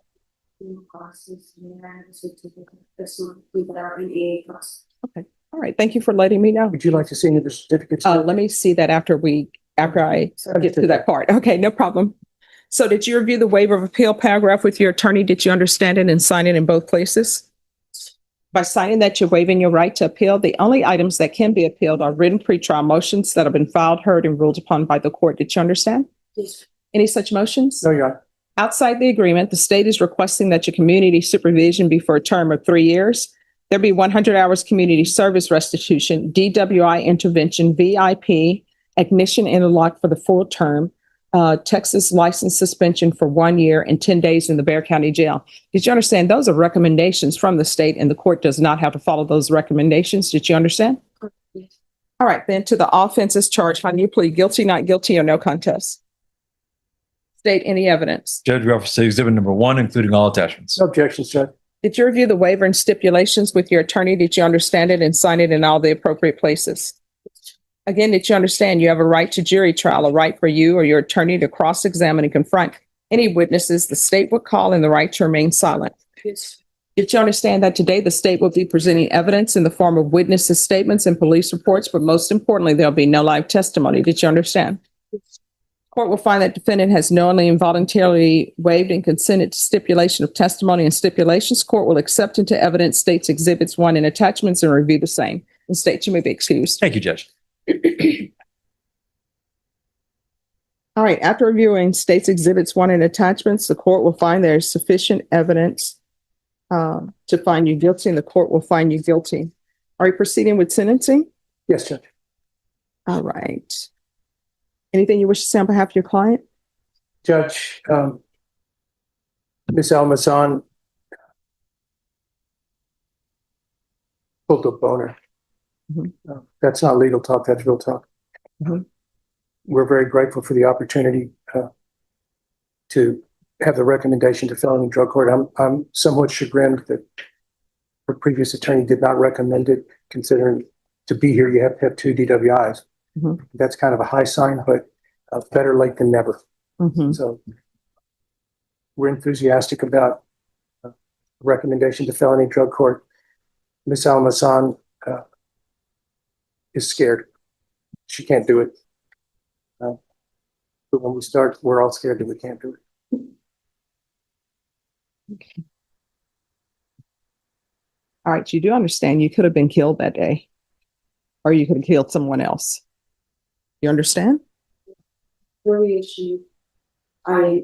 Before I found the house, I used to be in a jail, and it was just whatever to me, but this is a little lesson learned, and I do understand that I could have hurt somebody else, and I'll be able to that, but it was family, kids, and mom. This is the time where so that's really learning. I'm ashamed that like grandparents have to take care of my kids, that's shameful. My kids, my 2 daughters, one about this big, that was me, and it's selfish of me to put my past wants before their needs or anybody else's. So let me just tell you, people always will say with addictions, they're ashamed, but it is what it means. It's an addiction. So there's no shame in that, right? What you need to do is get help. It's sort of like when people say, I'm really ashamed I have mental health issues. There's no shame in having a mental health issue, right? So you shouldn't feel ashamed. You should just want to change, right? And you should want to do better for your children, okay? Because trust me, I think grandparents just want to be grandparents. They're supposed to be spoiling your children and then sending them back home, you know, giving them cookies anytime they want to and saying, that's on you. I don't want to say. Yeah. But thank goodness they're here for you, okay? You're welcome. All right, this is what the court is going to do. The court is going to find you guilty. The court is going to sentence you to 5 years in the prison, suspended and probated for 3 years. Regular random UAs. Make sure they test for alcohol. Regular reporting by Zoom or in person. This is run concurrent with 2022 CR 7545. There's going to be 10 days in the Bexar County Jail as a condition of probation. In custody, there's to be an evaluation for felony drug court and counsel. Since you're in felony drug court, I know you will plead her case. I will, Judge. Thank you. There is to be 100 hours of community service restitution for every sober support. 200 hours of community service restitution. I'm going to order parenting classes. Once parenting classes are completed, 100 hours will be deemed satisfied. Thank you, Judge. The remaining hours for every sober support meeting you complete, an hour will be deducted from your community service. Thank you, Judge. There's going to be field visits 1 time per month until further notice. DWI intervention course, VIP live, ignition interlock for the full term. Or that's if she has access to a vehicle. Probation, I'm sorry. If she has access to a vehicle, it will be ignition interlock for the full term. If she doesn't have access to any vehicles, then any monitoring device with an affidavit of non-driving. Can the felony drug court impose the type of device that they choose? Yes. Okay. And I can give them an affidavit of non-driving? Yes. 2-year license suspension. DWI education course. There's a $1,400 fine that will be probated. Thank you, Judge. Yes. Proof of employment within 45 days of release, no employment as a home health care provider or with minors. And then, Ms. Abrams, based upon what I'm reading in the police report, if we can do a mental health evaluation as well.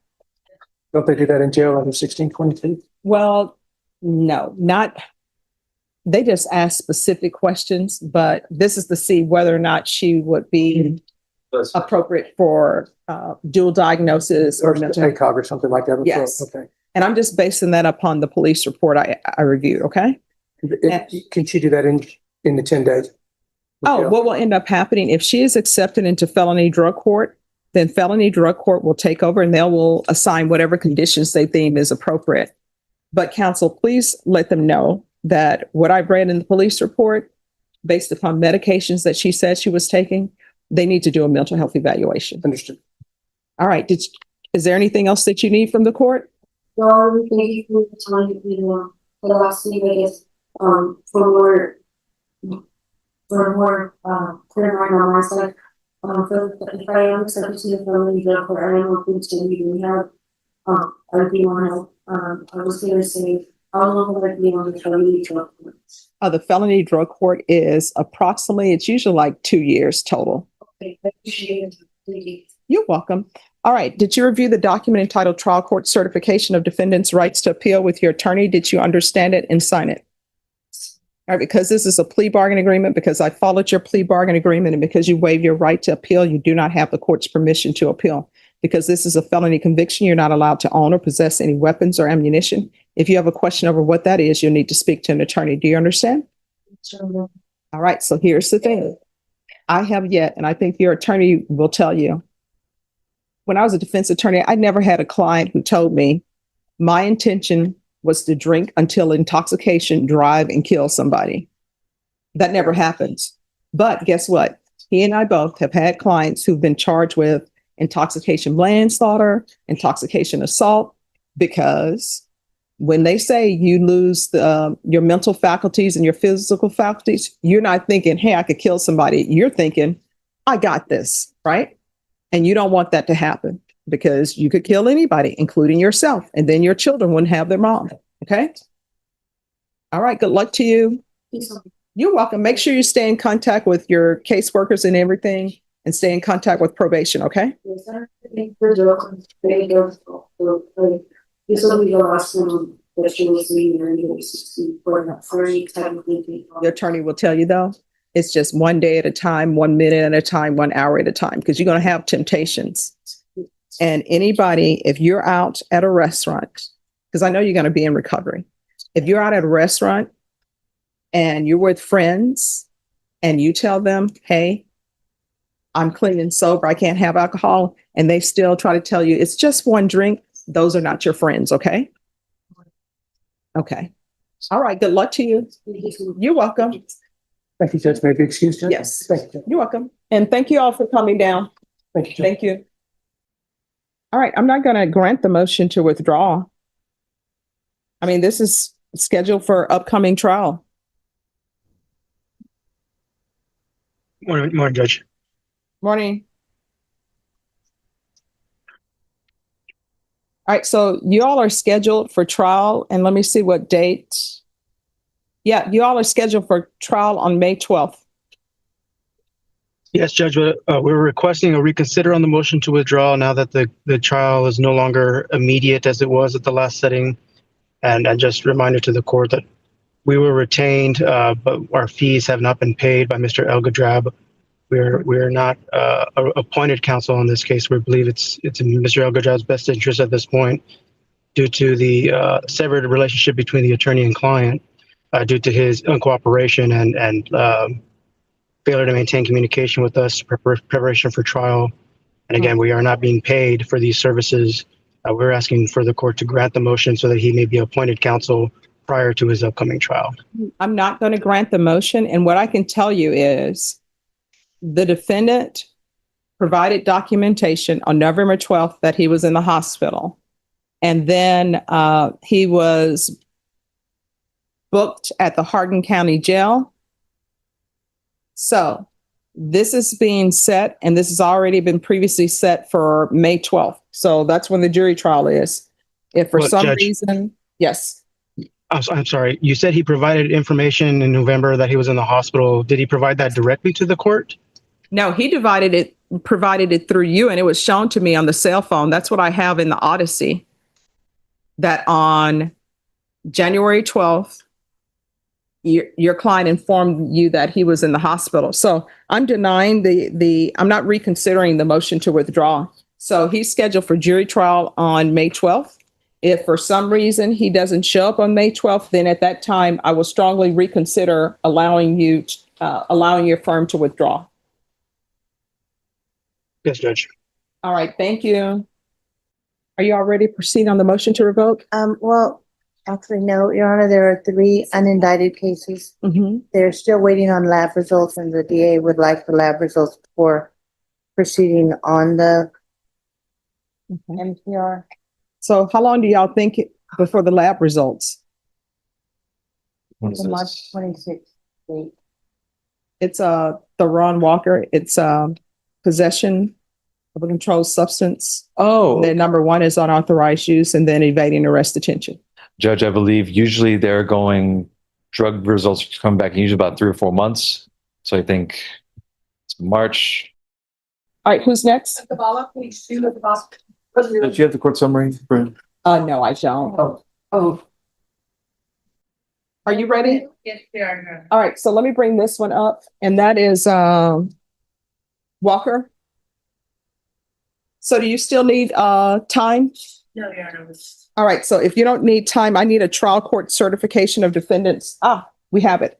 All right, the court is calling 2025 CR 010484, State versus Theron Walker. Can I have parties announced for the record for the state? Ready for the state? Catherine Barnes for the defense. And are you Mr. Walker? No. All right, did you review the document entitled Motion to Enter Adjudication of Guilt and Revoke Community Supervision with your attorney? Did you understand it? No. Are you the same Theron Deshaun Walker who's placed on deferred adjudication in 2025 CR 01048 for the offense of theft of property, $2,500 to $30,000 on November 3rd, 2025 for a period of 2 years? Is that you? No. All right, state. Judge will be proceeding on violation of condition number 1, specifically that on or about the 26th of March, 2026, in Bexar County, Texas, the defendant, Theron Deshaun Walker, committed the offense of unauthorized use of a vehicle in violation of condition number 1. How do you plead to that? True or not true? True. State. Judge will also be proceeding on violation of condition number 1, specifically that on or about the 26th day of March, 2026, in Bexar County, Texas, the defendant, Theron Deshaun Walker, committed the offense of evading arrest detention in violation of condition number 1. How do you plead to that? True or not true? True. And judge will also be proceeding on violation of condition number 4, specifically that in Bexar County, Texas, the defendant, Theron Deshaun Walker, did then and there fail to report to the supervision officer as directed for the months of January and February 2026 in violation of condition number 4. How do you plead to that? True or not true? True. Judge will waive the remaining violation. Any objections to the waivers? No objection, Your Honor. All right, so Mr. Walker, so the record is clear. You've pled true to violation of condition number 1, unauthorized use of a vehicle, violation condition number 1, evading arrest detention, and violation of condition number 4. Is that correct? No. Did you understand by pleading true to violations 1, 1, and 4, the court could find it true, grant the motion, and sentence you up to 2 years in the state jail facility and up to $10,000 fine? Knowing that, do you still wish to plead true to violations 1, 1, and 4? Court will find 1, 1, and 4 true. Is there a proposed agreement? Judge, I believe the proposed agreement is to revoke the defendant, sentence him to 2 years state jail, and the state will be TICing the open cases. And what are those cause numbers? That is going to be 2026 PF 12846. That's the second degree felony. 2026 PF 12847. And 2026 PF 12848.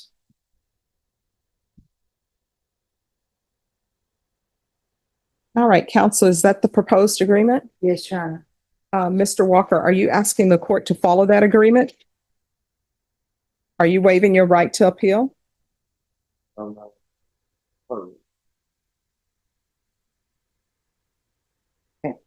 you waiving your right to appeal? Probation, my understanding there was no restitution. I believe we had a restitution hearing. It was deemed that no restitution was due.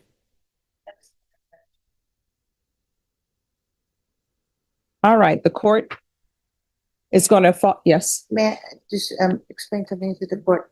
Mr. Walker, when he was granted probation, he was also serving time for juvenile offense. So he was supposed to be released in November, and he was released in January. So he did serve additional time waiting. They were hoping that the paperwork would catch up, and it never did. So he was in jail. And I believe that that might be reflected in some of his days.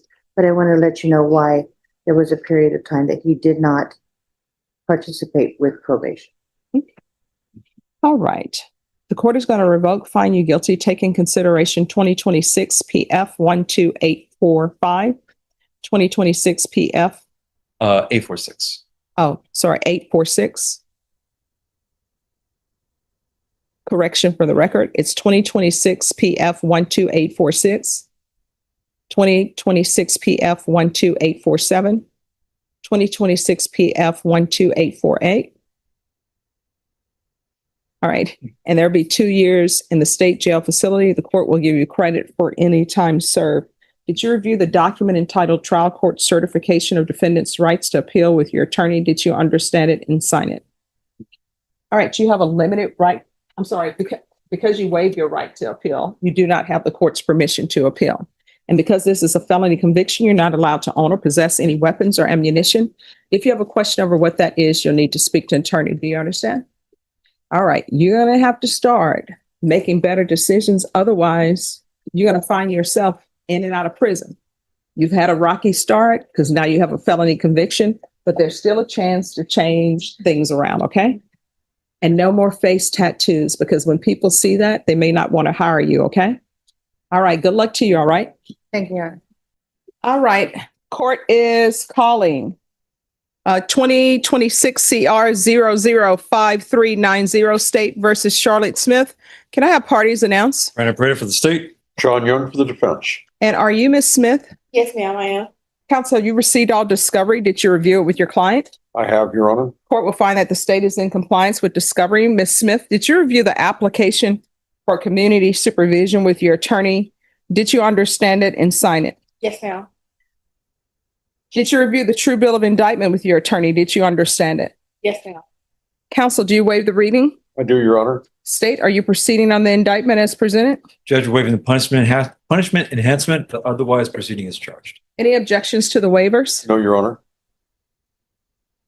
Did you review the court admonishments with your attorney? Did you understand it and sign it in all of the appropriate places? Yes, ma'am. All right, you're charged with theft of mail less than 30 addresses. Is that correct? Yes, ma'am. Is that correct? That's correct, Judge. Okay. That's a third-degree felony. The range of punishment is anywhere from 2 to 10 years in the prison and up to $10,000 fine. If you have a plea, the court does not have to follow your plea. If the court does not follow your plea and gives you more than you bargained for, the fact that you entered a plea will not be used against you, and you will be allowed to withdraw your plea. You have a right to jury trial, a right for you or your attorney to cross-examine and confront any witnesses. The state would call in the right to remain silent. By entering this plea, you're giving up those rights. Did you intend to give up those rights and enter into a plea in this case? Yes, ma'am, I did. Counsel, has your client been able to provide you with any defenses? She has, Your Honor. Do you believe she has a rational as well as a factual understanding of the charges against her? I do, Your Honor. Do you believe she's currently competent and was legally sane at the time of the offense? I believe she is. Ms. Smith, has anyone threatened you, coerced you, or placed you in fear to get you to enter this plea? They have not. Anyone promised you anything other than the plea? No, ma'am. Are you satisfied with the way you've been represented? Yes, ma'am. If you're not a U.S. citizen by entering this plea, you will be deported, denied naturalization, and re-entry. Did you understand? Yes, I do. Court will find that defendant has knowingly and voluntarily waived her right to jury trial. Did you review the plea bargain page with your attorney? Did you understand it? Yes, ma'am, I did. According to the plea, punishment is to be assessed at 4 years in the prison. There's a $1,000 fine to be probated, and the state recommends community supervision. Did you understand that to be your plea? Yes, ma'am. Defense? Yes, Your Honor. State? That is a plea, Judge. Did you review the waiver of appeal paragraph with your attorney? Did you understand it and sign it in both places? Yes, ma'am. By signing that, you're waiving your right to appeal. The only items that can be appealed are written pretrial motions that have been filed, heard, and ruled upon by the court. Did you understand? Yes, ma'am.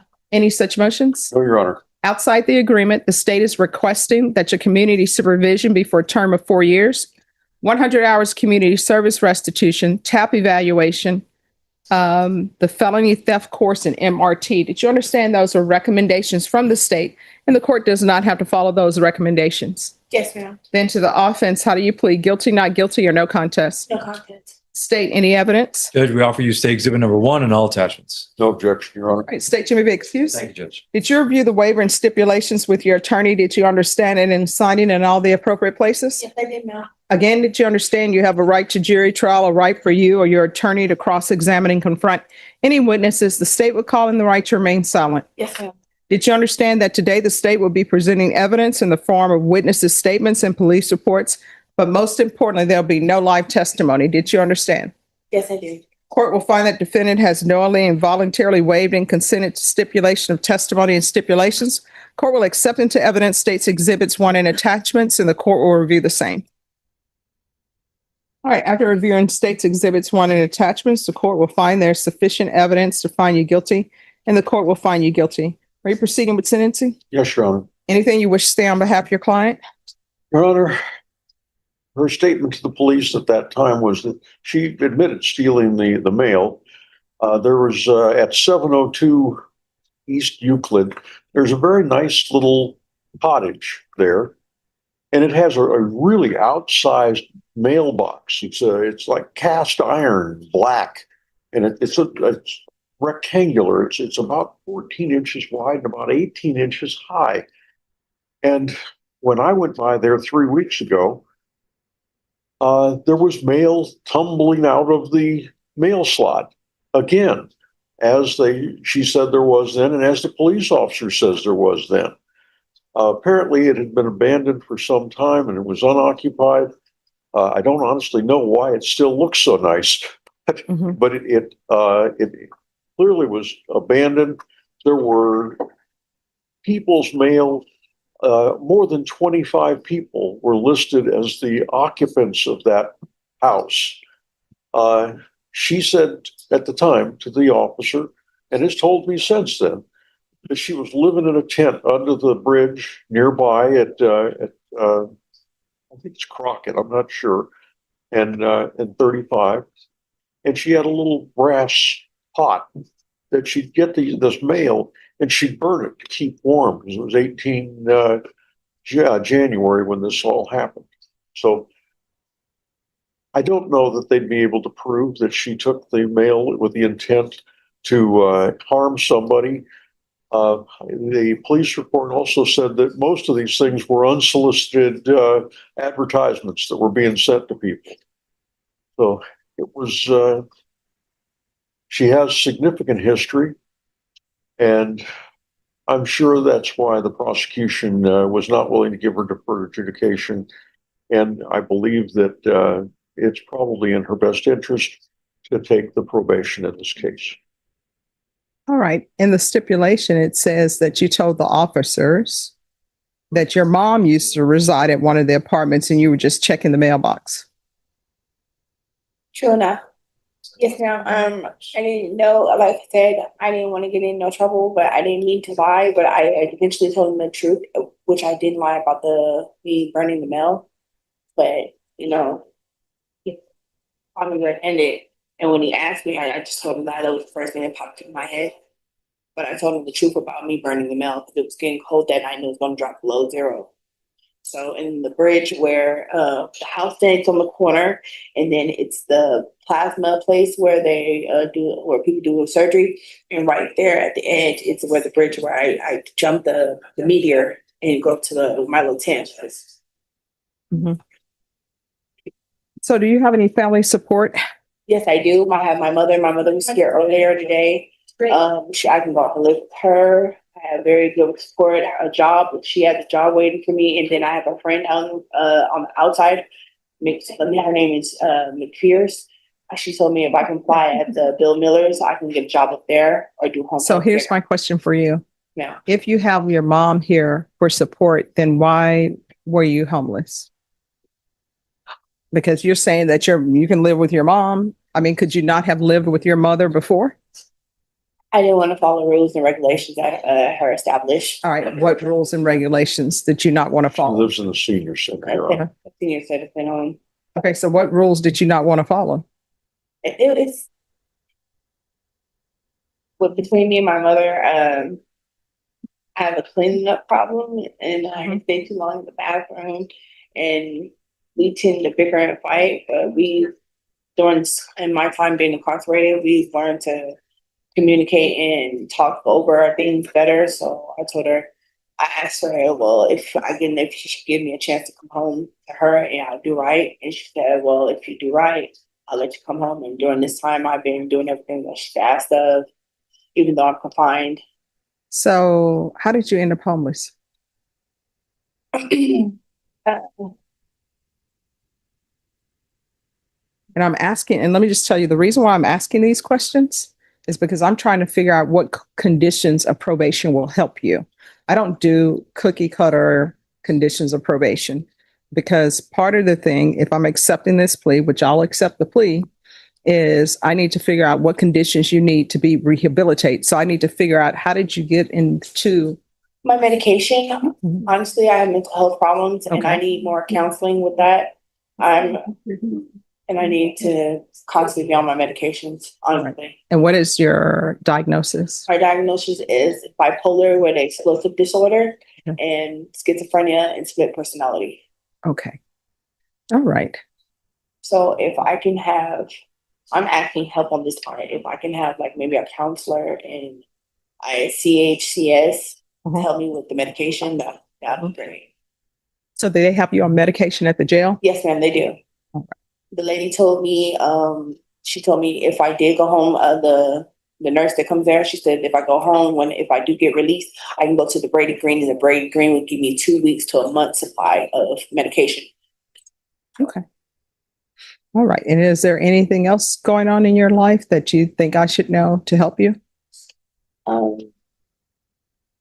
Municipal court, I have traffic tickets. That's the one thing I can't help you with. But I'm sure your attorney may be able to give you recommendations on that. And usually, yes. And usually if you're in some type of program, they'll usually help you with that. Okay. All right. So anything else other than traffic tickets? Since you got a GED program that's free, I would love to hear about that. Okay, awesome. And let me ask you this too. They will help you with that, but you're not in a position right now to help others. You got to help yourself first. You know how whenever you're on a plane and they always tell you, if the oxygen mask drops, even if you have an infant sitting next to you, your children, you love them with all your heart, you cannot put the mask on them first, because if you do, you're probably going to pass out or something may happen. So we've got to heal you first, and then you can heal your mom. Okay. And they'll still let you have contact with your mom and everything. Okay. Okay. This is programming the income. And wait, it is some rather than crucial. They're going to get into your heads. They're going to want to try and help you break the bonds that have almost forced to give the right a street light. They're gonna try and fix all that. But it's gonna be real intrusive. They're gonna get into your head. You're gonna wanna know everything, and they're gonna try and help. But there's also a bunch of do-gooders that are sure that they're doing it the right way, and they're gonna make you cooperate. Okay, so I have to go with their court first. Yeah, what's going to happen is I'm going to place you on probation. I'm going to set certain conditions for your probation. However, if they accept you into the program, my conditions, they may say, no, this is not appropriate for her, and they may do something different. But whatever they do, it's going to be for your benefit. Okay. Okay. And then if you successfully complete everything over there, normally they will terminate you early, which would mean you'll be off probation early. You just have to follow their rules. Okay. All right. It's gonna be in your best interest. But you may or may not want to do it. You have to tell her. Gotta be a big girl. Tell her if you don't think you want to do this. If you don't, if you just want to go on probation, she'll put you on probation. She's telling you. And what I can tell you, if a motion to revoke is filed, then I may not be the judge that hears that motion. It will be another judge that would hear that. It says she lost her job in the last one. Yeah. And she's not. So I'm not going to be your judge. So she's not going to be here. Somebody else will be there. That's not your problem. The problem right now is, do you want to voluntarily go into this funds court? Or just take out of Or just go on her probation? I just take on probation. I'm sorry. I have to take your probation. Does she want regular? Here's the thing. At the end of the day, when I give you probation, if a motion to revoke is filed against you, and if that motion to revoke is not heard before January 1st, I will not be the person hearing it. That's what I'm telling you. That's if you do a slip and fall and are unsuccessful. Oh, yeah, I understand. Okay, yeah. Okay. Okay, I So that's okay. So here's my question for you. Do you want to go to Esperanza Court or not? Okay. All right. It's going to be regular reporting by Zoom or in person, regular random UAs, $1,000 fine, probated, proof of employment within 45 days of release, no employment as a home health care provider with minors. There is going to be a MIC evaluation. Probation, does that need to be in custody or out of custody? Okay. So a MIC evaluation out of custody and a TAP evaluation out of custody follow recs. There needs to be a referral to Center for Healthcare Services, 200 hours of community service restitution. There'll be a 50-hour deduction for completion of MRT, another 50 hours for completion of the felony theft course. Do you have any children? Yes, I do. And what are their ages? 13 to 14 this year. All right. And do you have contact with her? On his stipulations. All right. Another 50 hours will be deducted for completion of parenting classes. And the remaining 50 hours will be deducted upon completion of the GED or some type of trade school certification. The court will sentence you to 4 years in prison, suspended and probated for 4 years. Probation, is there anything else? Field visits 1 time per month for 6 months. Is there anything else? Okay. Anything else you need from the court to be successful? All right. Do you need anything else? No, you said me straight. All right. Did you review the document entitled Trial Court Certification of Defendant's Rights to Appeal with your attorney? Yes, I did. Did you understand it and sign it? Yes, ma'am, I did. All right. Because this is a plea bargain agreement, because I followed your plea bargain agreement, and because you waived your right to appeal, you do not have the court's permission to appeal. Because this is a felony conviction, you're not allowed to own or possess any weapons or ammunition. If you have a question over what that is, you'll need to speak to an attorney. You understand? Okay. All right. Thank you. Thank you. Thank you, Robert. You're welcome. Nathan Martinez. Hello. Morning, Judge. Good morning. Odyssey is not working. So there you go. All morning. Yes. And you know, we had a meeting and I asked everybody, if Odyssey goes down, what will we do? You know what everybody told me? Oh, no, that we got backups that'll never happen. And I'm like, no. Backups to what they don't. All righty, yes. Okay, Judge, we're set today, as you know. However, we received from the state, thank you, Thursday, a new DNA report. Okay. So this, she was just handing me her notes to make Oh, sure I didn't, okay. I thought it was the report. make sure I didn't forget anything. Yes. And then Friday, witness statements from witnesses that met with the DA, I guess Thursday or Friday, that had never been interviewed by police before. So considering the severity of this case, and then also And we don't have the forensic packet. the DNA, in addition to the new report, the report itself is dated February, but we got it Thursday. Then also we still don't have the DNA forensic packet. And then the excuse me, the body worn cameras. I'll let Suzanne address the body worn cameras. The marshals actually arrested Mr. Martinez. We do not have his report and we do not have his body worn camera. Megan is able to get some of that to me today. Now she says that it's similar to what the SAPD body worn camera said, but we don't know that. We've not seen it. We've not read the report. And so, you know, this is what I want you all to do. I want you all to go in a room or wherever y'all need to go. And whatever is missing, find out when it will be delivered. Judge, I guess so, because we've already conferred about it. So just so the court is clear on it. So the DNA, there were 3 swabs that were taken from a crime scene. Okay, so there's 3 different reports. 2 of them were turned over to defense in advance of the last setting that we had in January. Okay. During a meeting in preparation for trial this week, on Thursday, when I was meeting with the DNA analyst, he informed me of the existence of this 3rd report. So I received that from him on Thursday and then immediately forwarded it to defense. Okay, let's do this.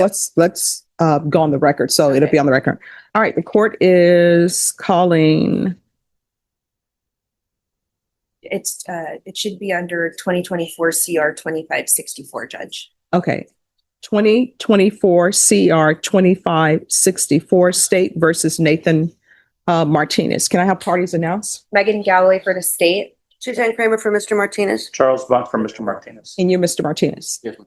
All right. So off the record, the state was just explaining the DNA, but could you explain it since we're on the record? Yes, Your Honor. So in this case, there were 3 DNA swabs that were taken under SAPD case number 2318-3729. Those swabs were sent over to the Bexar County Crime Lab. There are 3 different forensic DNA reports associated with those swabs. 2 of the reports were turned over to defense in advance of the last setting that we had in January of 2026. During a trial preparation meeting with the expert witness on Thursday of last week, he informed me that there was an additional report regarding DNA, and he provided that to me on Thursday, and I immediately sent it over to defense counsel for their review. All right. So with the DNA report on Thursday, you were only made aware of that when? On Thursday. So the date on that is going to be April 30th of 2026. Okay. And that's just the one DNA report? Correct. All right. And that's only all the DNA reports, is that correct? Just from what she said? As far as we know, and just for the record, Judge, that DNA report actually did have a date on it of February 26th, but the state, for whatever reason, didn't receive it till the 30th. And so regarding that, Judge, I believe the reason for that is because technically the swab was taken from a crime scene where the defendant was shot himself and was considered a complainant in that case. And so there was no cooperation in that investigation. So the case was not turned over. There's no case pending with this defendant as a complainant. Okay.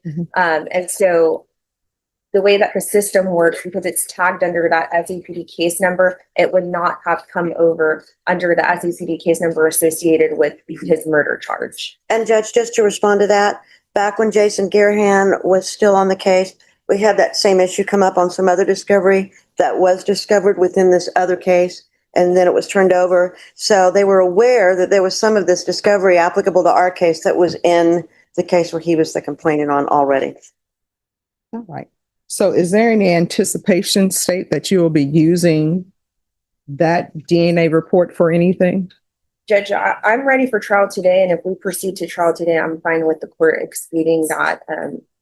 But if the court does grant the continuance, I would ask for consideration to include it. Yeah. So the state is saying they will not be using that DNA. But it's just that one report though, Judge, that was turned over on Thursday, because they've had the other two. All right. And we'll go through each evidence that you have step by step, but the state is saying that they will not be using that DNA. Is that still going to be an issue for the defense as it relates to that specific DNA? If the state says that that report, that one report, they were not going to be using it. Well, yes, that's still an issue. Okay.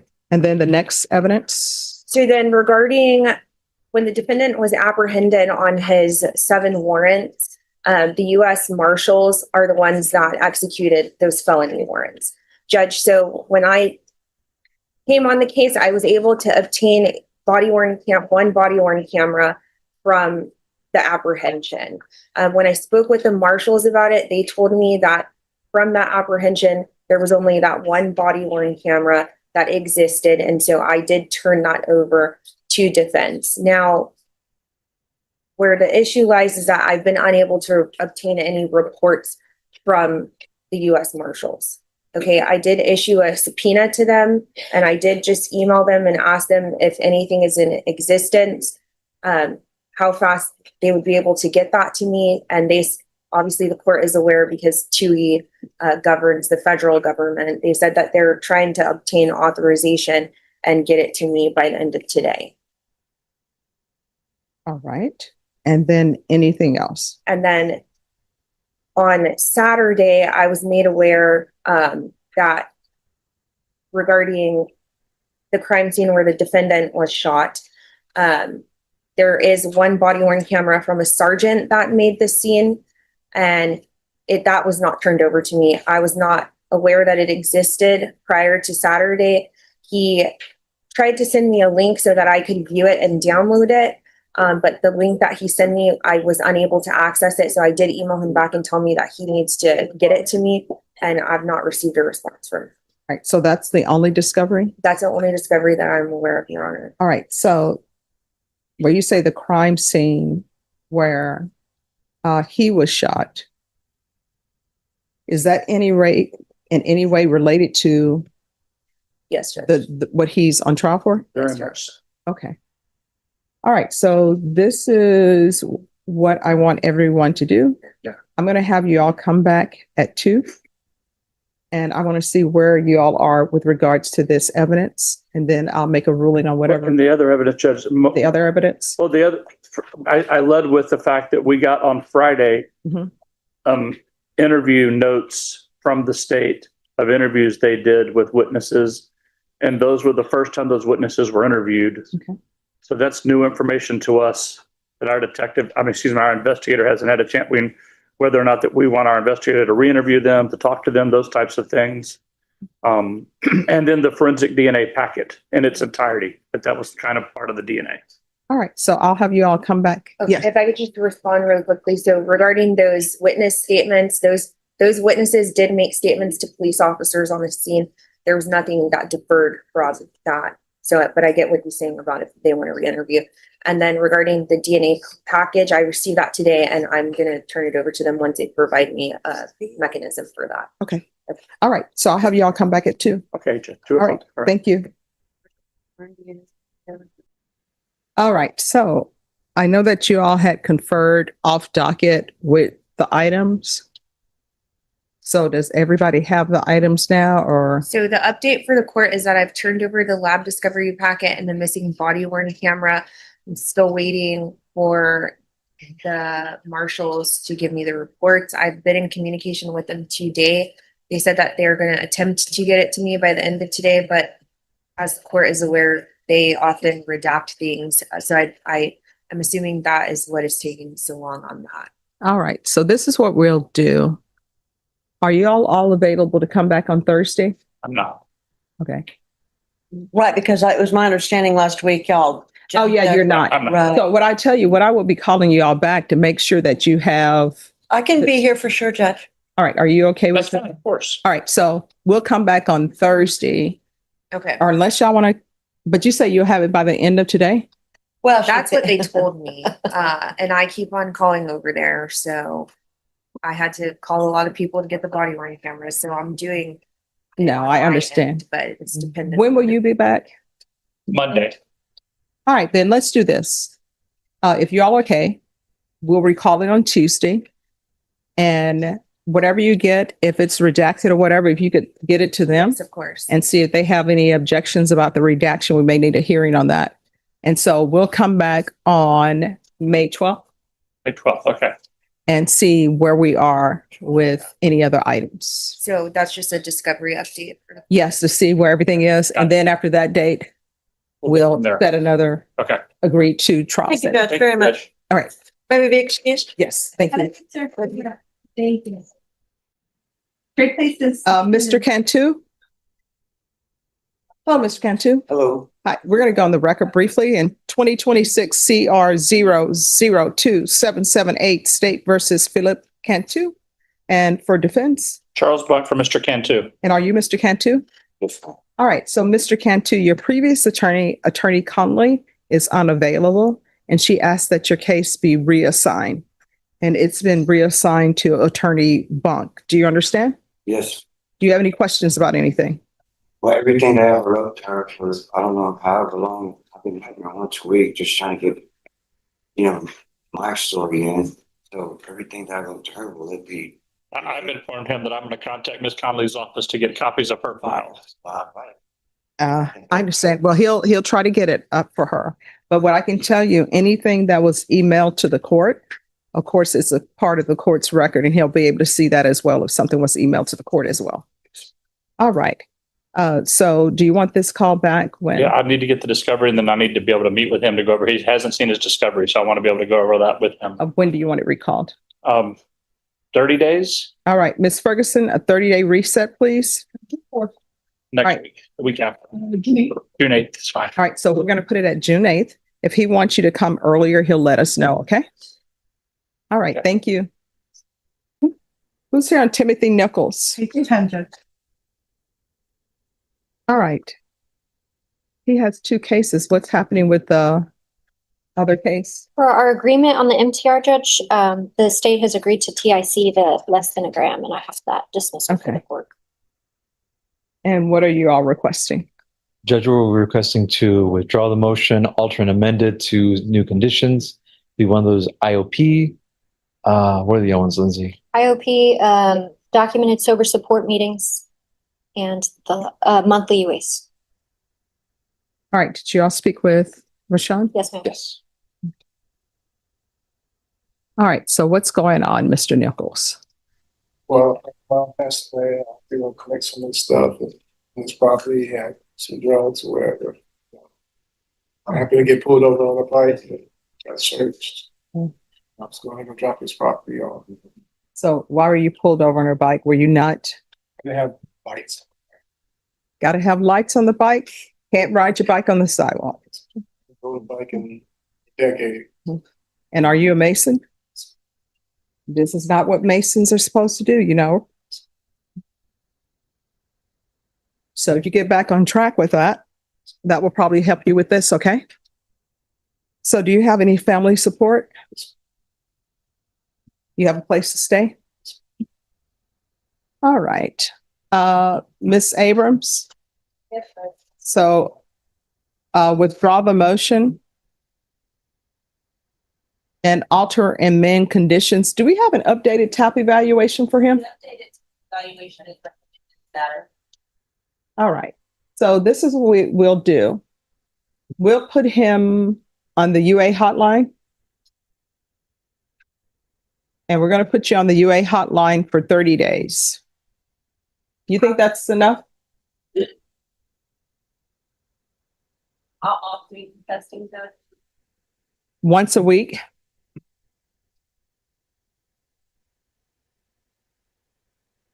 Okay. And then does he have community service hours?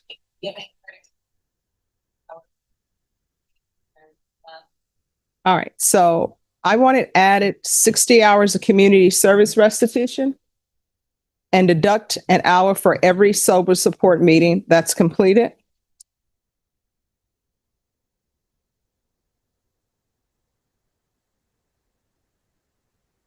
And are you employed? Yes, ma'am. And what are you doing? Warehouse, do pay setters. Okay. All right, probation, is there anything else? Do you want to hold SATF in abeyance?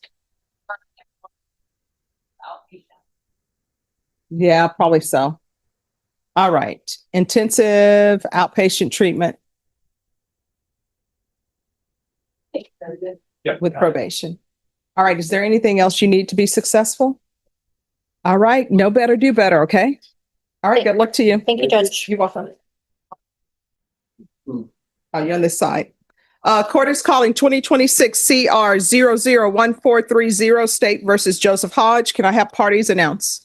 State. Warren Wolf, Mr. Hoogie. Okay.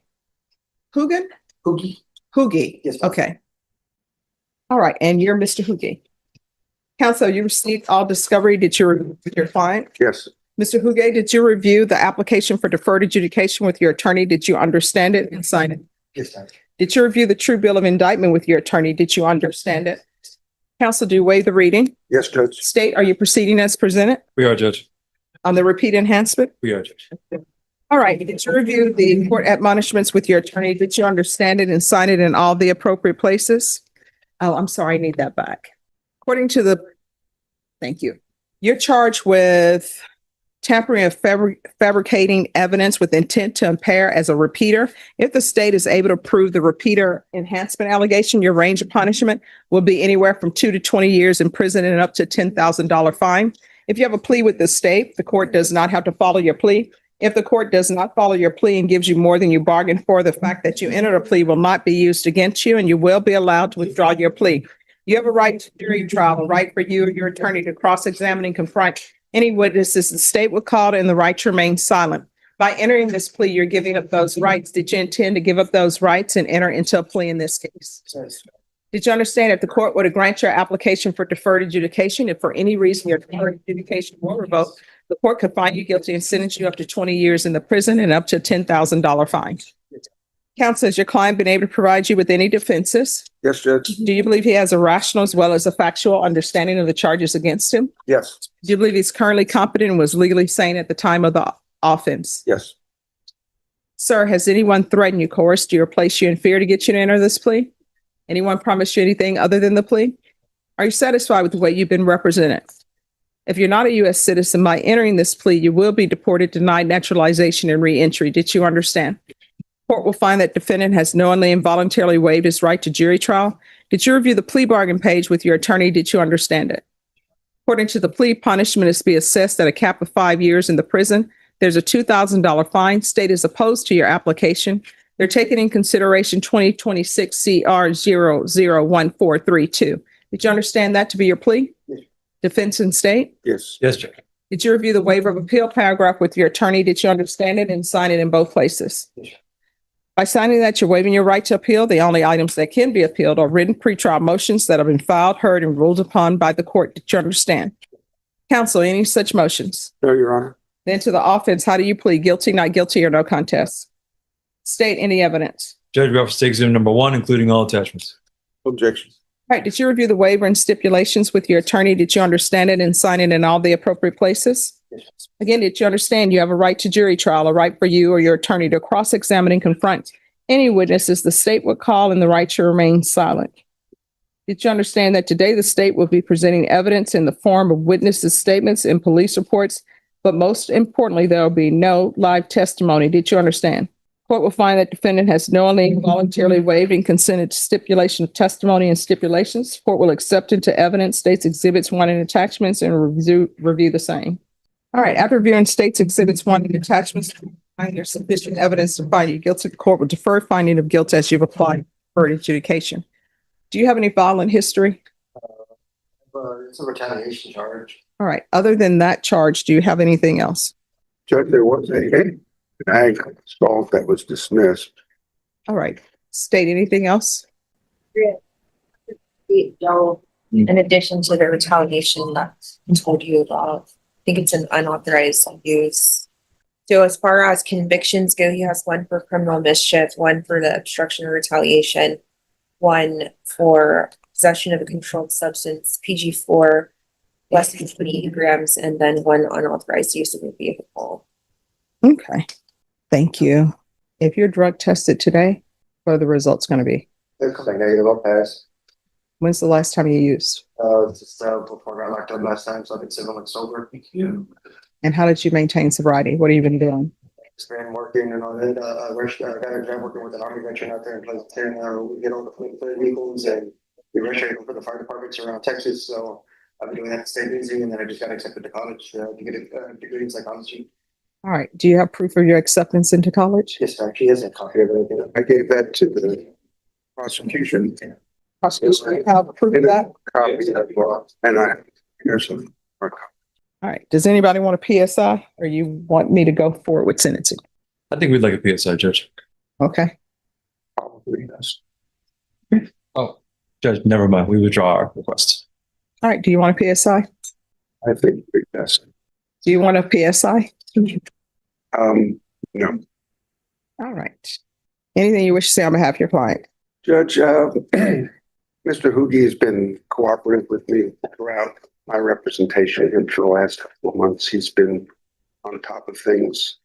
He emailed me all the time. He has taken this case very seriously. He's been in communication about his education, and he's serious about making a better life for himself. And I take for granted that opportunity. Okay, so here's the thing. I don't think you're deserving of deferred adjudication, but I do think, I think you are a good candidate for probation. Okay. But you've had the previous conviction. That's why we're here with it as an enhancement.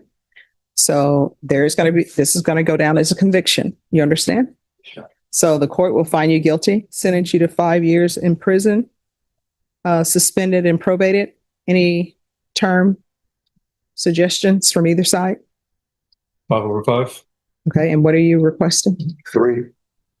I think he's sober now. He can maintain that. I think 3 years can prove of his. All right. I'll do it for 4. Okay.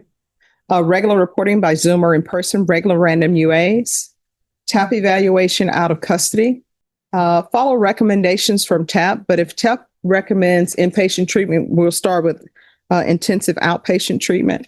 And I'm sorry, State, you may be excused. Thank you, Judge. $2,000 fine that will be probated. Take in consideration 2026 CR 001432, proof of employment within 45 days. There's to be no employment as a home health care provider or with minors. 250 hours of community service restitution. Do you have any children? Right. 150 of those hours will be deemed satisfied upon proof of enrollment in college.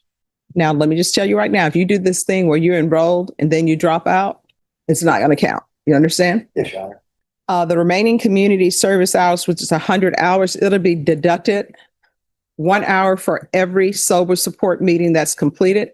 Field visits 1 time per month for 6 months. Is Pleasanton here in Bexar County? No. How far is that from here? It's about 30 miles. I got to start the county. It's an hour. It's an hour. Thank you, Cindy. So is there a transfer to Atascosa? No, she's, I live in Elmendorf, but I drive with, I work with one of my neighbors. He's the one who helped me get the job working with that Army veteran. oh, okay. Yeah. Now see, Elmendorf, I know where that is. I used to have foster children who lived there, where I would have to drive when I was representing foster children. Okay. Field visits one time per month for 6 months. Probation. Is there any other request? Is there anything else you need from the court to be successful? Just, need help trying to get like an occupational driver's license. My license got, I need help doing that. So what you need to do with that is speak to your attorney about that. He'll tell you what you need to file. I can't help you with that. And then if you talk to your probation officer will tell you what you need, but he may be able to tell you what you need to file. Yeah. You're welcome. All right. Did you review the document entitled Trial Court Certification of Defendant's Rights to Appeal with your attorney? Did you understand it and sign it? Because this plea bargain agreement, because I followed your plea bargain agreement, and because you waive your right to appeal, you do not have the court's permission to appeal. Because this is a felony conviction, you're not allowed to own or possess any weapons or ammunition. If you have a question over what that is, you'll need to speak to an attorney. Do you understand? All right. Good luck to you. Stay on the straight and narrow. Don't start drinking because, it's been a hard day at work and other people are stopping to have a drink. So you do it too. Don't slip on that. Okay. All right. Good luck. Thank you for dressing appropriately for court. Yes, ma'am. Thank you. You're welcome. Bye-bye. Thank you, Judge. Thank you. God bless you too. All right. Kelvin Williams. All right. Court is calling 2025 CR 015738. State versus Kelvin Williams. Can I have parties announced? Brandon Prada for the state. Joanne Akel for Mr. Lee Williams. All right. And are you Kelvin Williams? Yes. All right. Counsel, have you received all discovery? Did you review it with your client? I've received the discovery set out in the discovery acknowledgement, Judge, and we went over it. My client and I went over. All right. The court will find that the state is in compliance with discovery. Mr. Williams, did you review the application for deferred adjudication with your attorney? Did you understand it and sign it? Yes. Did you review the true bill of indictment with your attorney? Did you understand it? Yes. Counsel, do you waive the reading? Yes, Judge. State, are you proceeding on the document, on the indictment as presented? We are, Judge.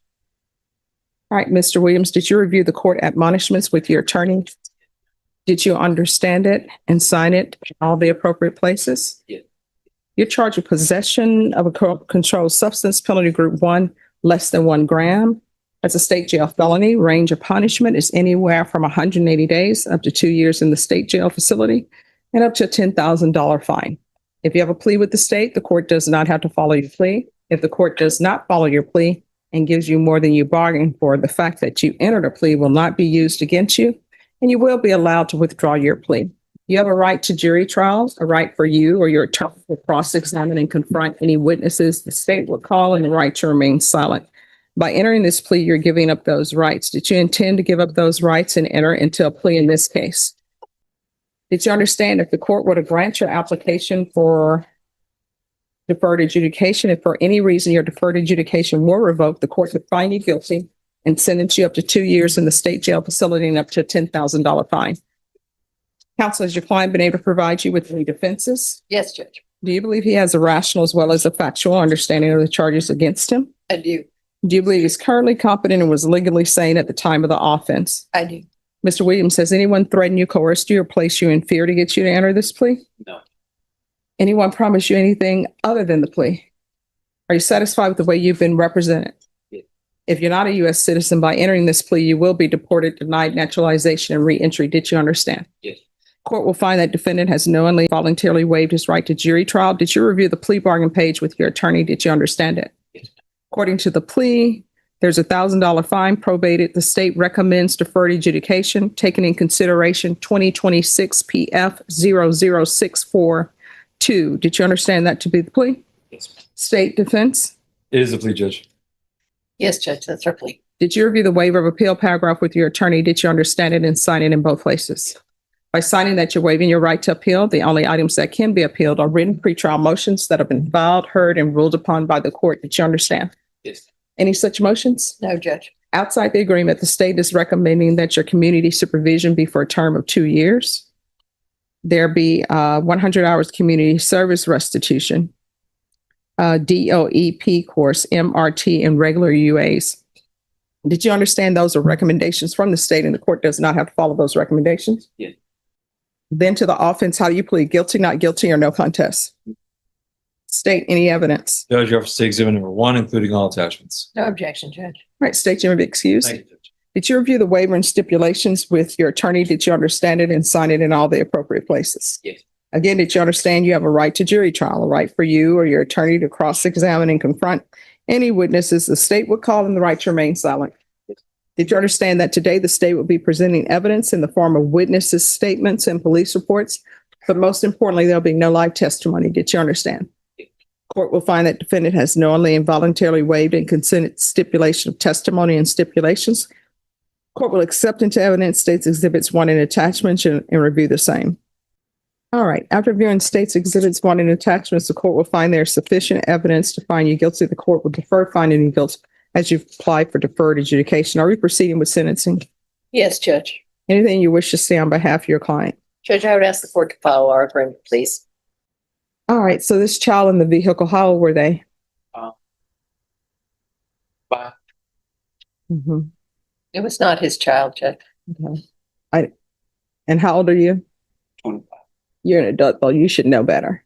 You should have been telling this person, you know what? Your car smells like marijuana. I don't even know why we have a child in the car with us. And then, according to this, they're finding a weapon in the vehicle as well. Yeah. Not a good combination. Do you have any children? Yes. And what are their ages?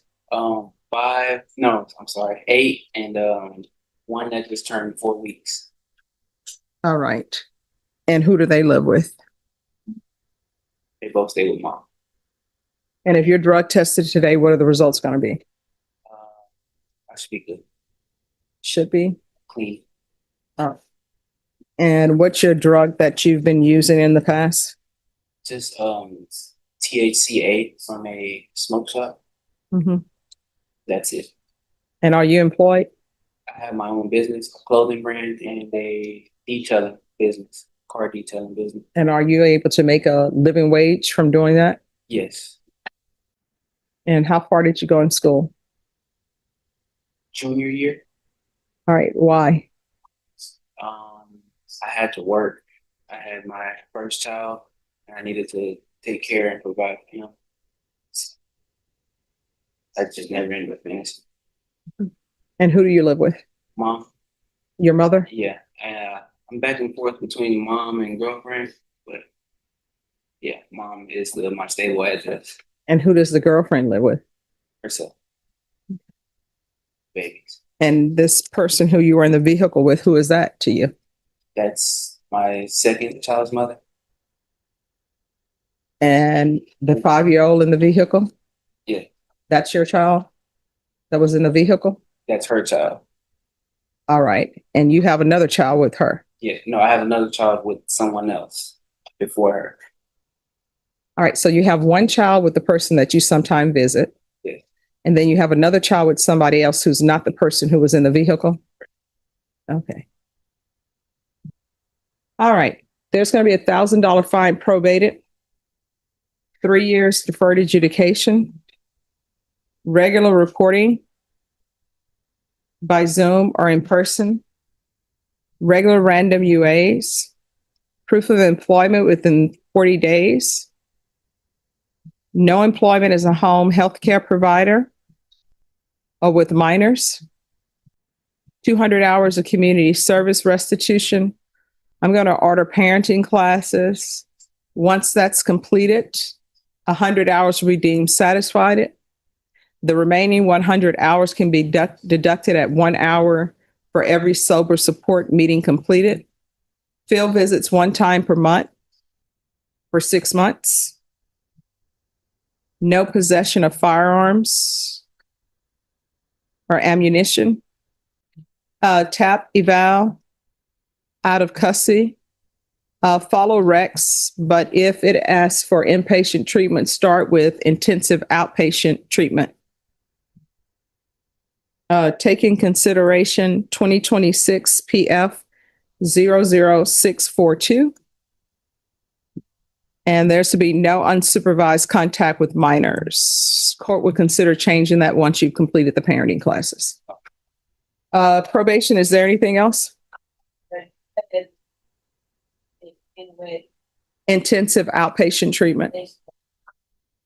Is there anything else you need from the court? Yes. Question, if my client is self-employed, how do you want him to prove that he's? Oh, just speak to probation and ask what documentation they want. And if it's some documentation you can't provide, you can always come back to the court and see me about it. Is there anything else you need from the court to be successful? All right, did you review the document entitled Trial Court Certification of Defendant's Rights to Appeal with your attorney? Did you understand it and sign it? All right, because it's a plea bargain agreement, because I followed your plea bargain agreement, and because you waive your right to appeal, you do not have the court's permission to appeal. Do you understand? All right, so here's the thing. When you are somebody's father, you need to be somebody that they will be proud to say, that's my father.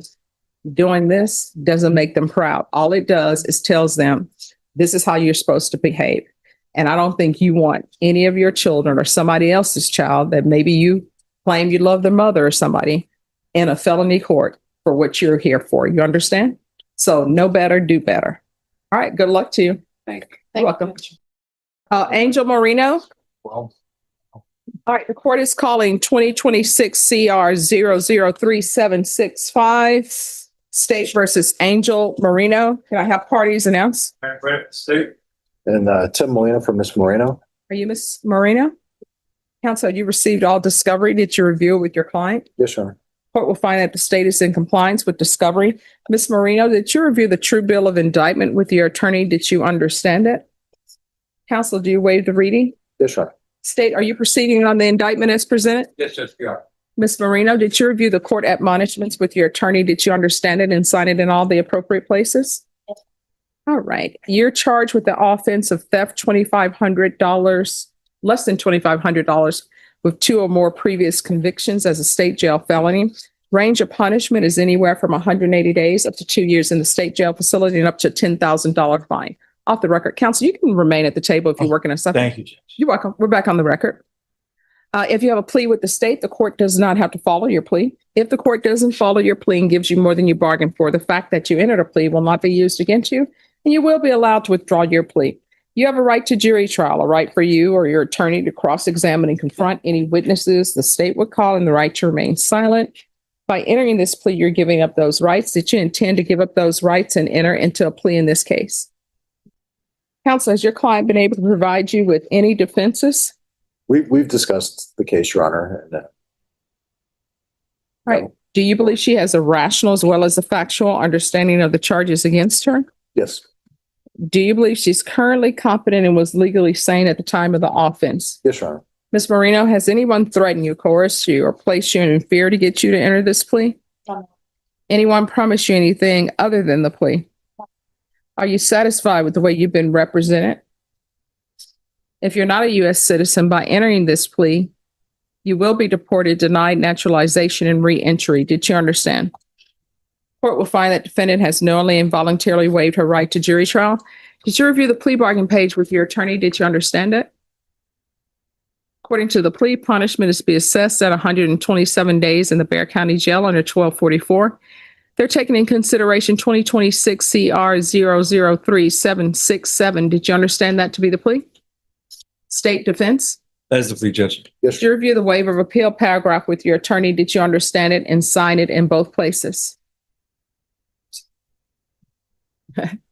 By signing that you're waiving your right to, did you understand it? And did you sign it in both places? The waiver of appeal. yes, we discussed but not only would there not be anything to appeal if the judge follows a plea bargain, but we're going to go a step further and waive any appellate rights as long as she follows a plea bargain. Signed, that was the first signature. Oh, okay. Do you understand? Yes. By signing that you're waiving your right to appeal. The only items that can be appealed are written pretrial motions that have been filed, heard, and ruled upon by the court. Did you understand? All right, you need to speak up. Yes, ma'am. Any such motions? No, Your Honor. Then to the offense, how do you plead? Guilty, not guilty, or no contest? State any evidence? Paragraph state exhibit number 1, including all attachments. No objection. All right. Did you review the waiver and stipulations with your attorney? Did you understand it and sign it in all the appropriate places? Again, did you understand you have a right to jury trial, a right for you or your attorney to cross-examine and confront any witnesses the state will call, and the right to remain silent? Did you understand that today the state will be presenting evidence in the form of witnesses' statements and police reports? But most importantly, there will be no live testimony. Did you understand? Court will find that defendant has knowingly and voluntarily waived and consented to stipulation of testimony and stipulations. Court will accept into evidence states exhibits 1 and attachments. Court has reviewed the same. The court will find there is sufficient evidence to find you guilty, and the court will find you guilty. Are you proceeding with sentencing? Yes, Your Honor. Anything you wish to say on behalf of your client? I would just point out that Ms. Moreno has been in jail for 127 days. And so I think the spirit of the plea bargain was that judgment be satisfied. She does have a less than a gram pending out of Wilson County that she has a hold on that will pull her over there. So she's not getting out right away. But we're just asking that you follow the plea bargain. She still needs to go and handle her matter in Wilson County. And then she's looking forward to putting all of this behind her and getting on with her life. All right. The court will sentence you to 127 days in the Bexar County Jail under 1244.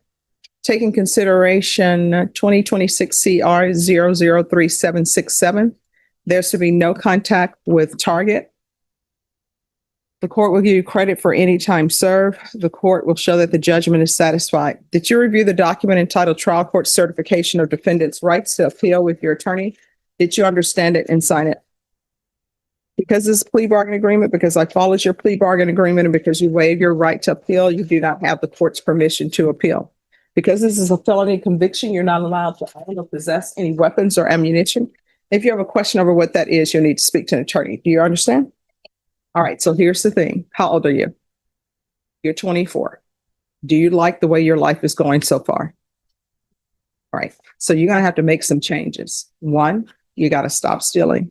If you are stealing because you need food, there are plenty of places that they'll give it to you for free.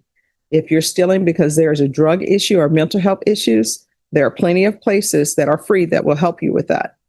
Do you have any children? All right, so before you think about having children, get your life together, okay? Now, when you are released, even if it's from Bexar County or another county, the first thing you need to do is seek out help for any issues you have. You understand? Because otherwise, only one or two things going to end up happening. You're going to end up going back and forth to the jail or to prison. And at some point, your attorney will tell you state jail felonies get enhanced. And when they're enhanced to second-degree felonies. And you're looking at 2 to 20. You understand? And I don't think you want your life to go that way. All right. Okay. Good luck to you. Okay. You're welcome. Thank you, Judge. You're welcome. We're ready. All right. Court is calling 2025 CR 009409 and 2025 CR 009406. State versus Eric Mason. Can I have parties announced? Brennan Prater for the state.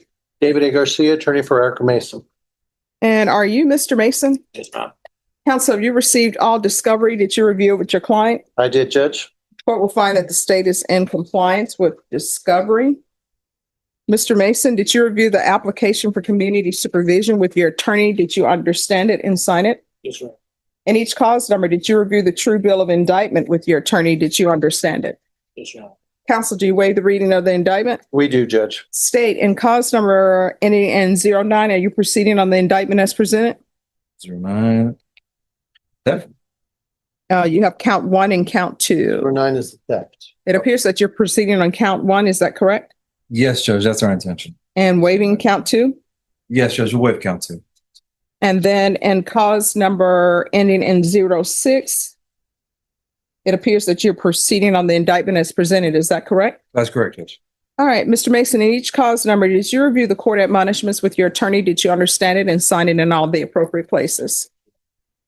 And the cause number ending in 09, you're charged with theft of property, $2,500 to $30,000. That's a state jail felony. Range of punishment is anywhere from 180 days up to 2 years in the state jail facility and up to a $10,000 fine.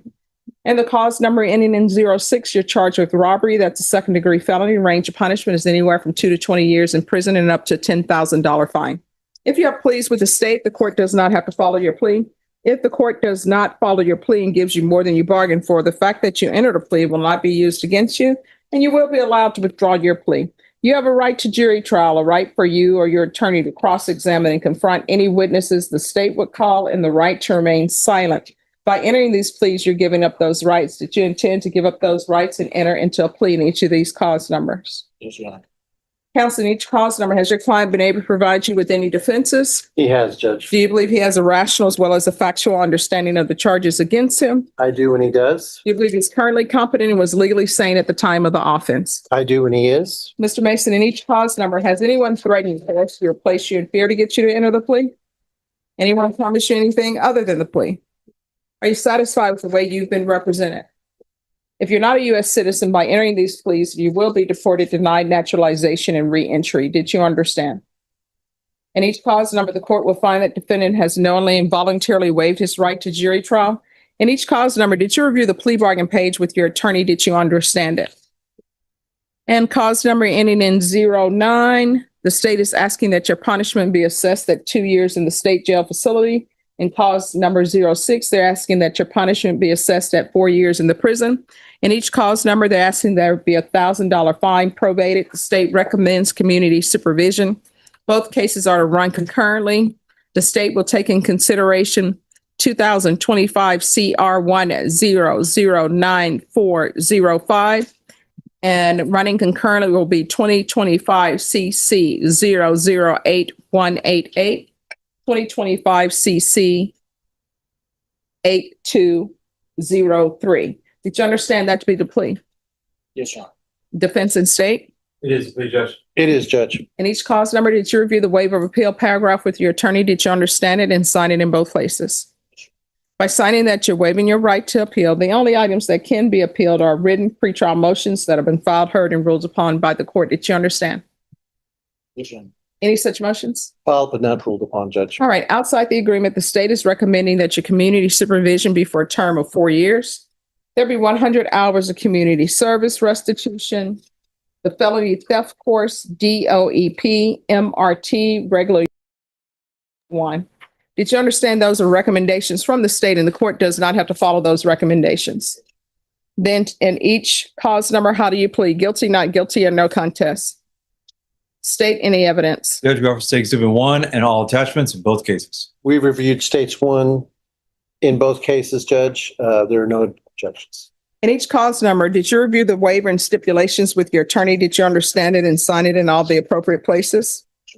Again, did you understand you have a right to jury trial, a right for you or your attorney to cross-examine and confront any witnesses the state would call, and the right to remain silent? Did you understand that today the state will be presenting evidence in the form of witnesses' statements and police reports, but most importantly, there'll be no live testimony? Did you understand? Yes, Your Honor. Court will find that defendant has knowingly and voluntarily waived and consented to stipulation of testimony and stipulations. Court will accept into evidence states exhibits 1 and attachments and review the same.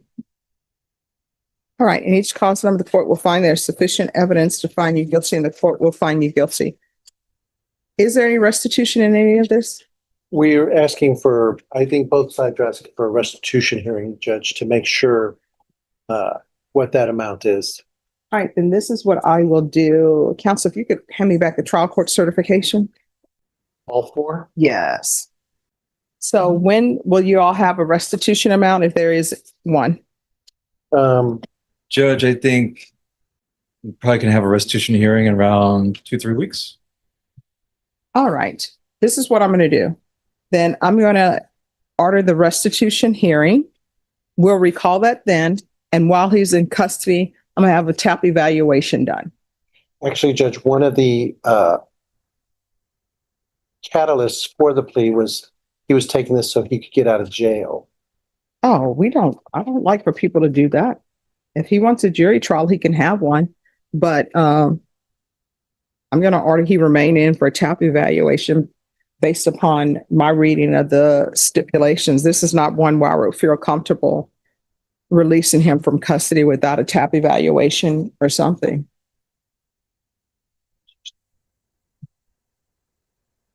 It's where they're doing hearing losses and they do a questioning. Yeah, But Sean, are you able to get a TAP evaluation by that time? They're saying 3 weeks. All right, Norma, what date? May 25th. All right, we'll be back on May 25th. And the only thing I'm requesting is a TAP evaluation. Council, if you want a PSI, then it will be longer. Well, Judge, we don't need the PSI. It's just really, No, I mean, that's what I'm saying. If you wanted a PSI, it would be longer, but it's 3 weeks. We'll do a TAP evaluation in custody, and you need to have your witnesses here for a restitution hearing if there's restitution. on May 25th. Yes. You want to wait till May 25th? And counsel, what I can tell you, if the TAP evaluation is done before then, they'll let you know and we can have him over before then. And I'm sorry, Judge, it's the 26th, not the 25th, Judge. You're forgetting it's Memorial. 26th. Okay. Is there any way to do it sooner than that? Okay.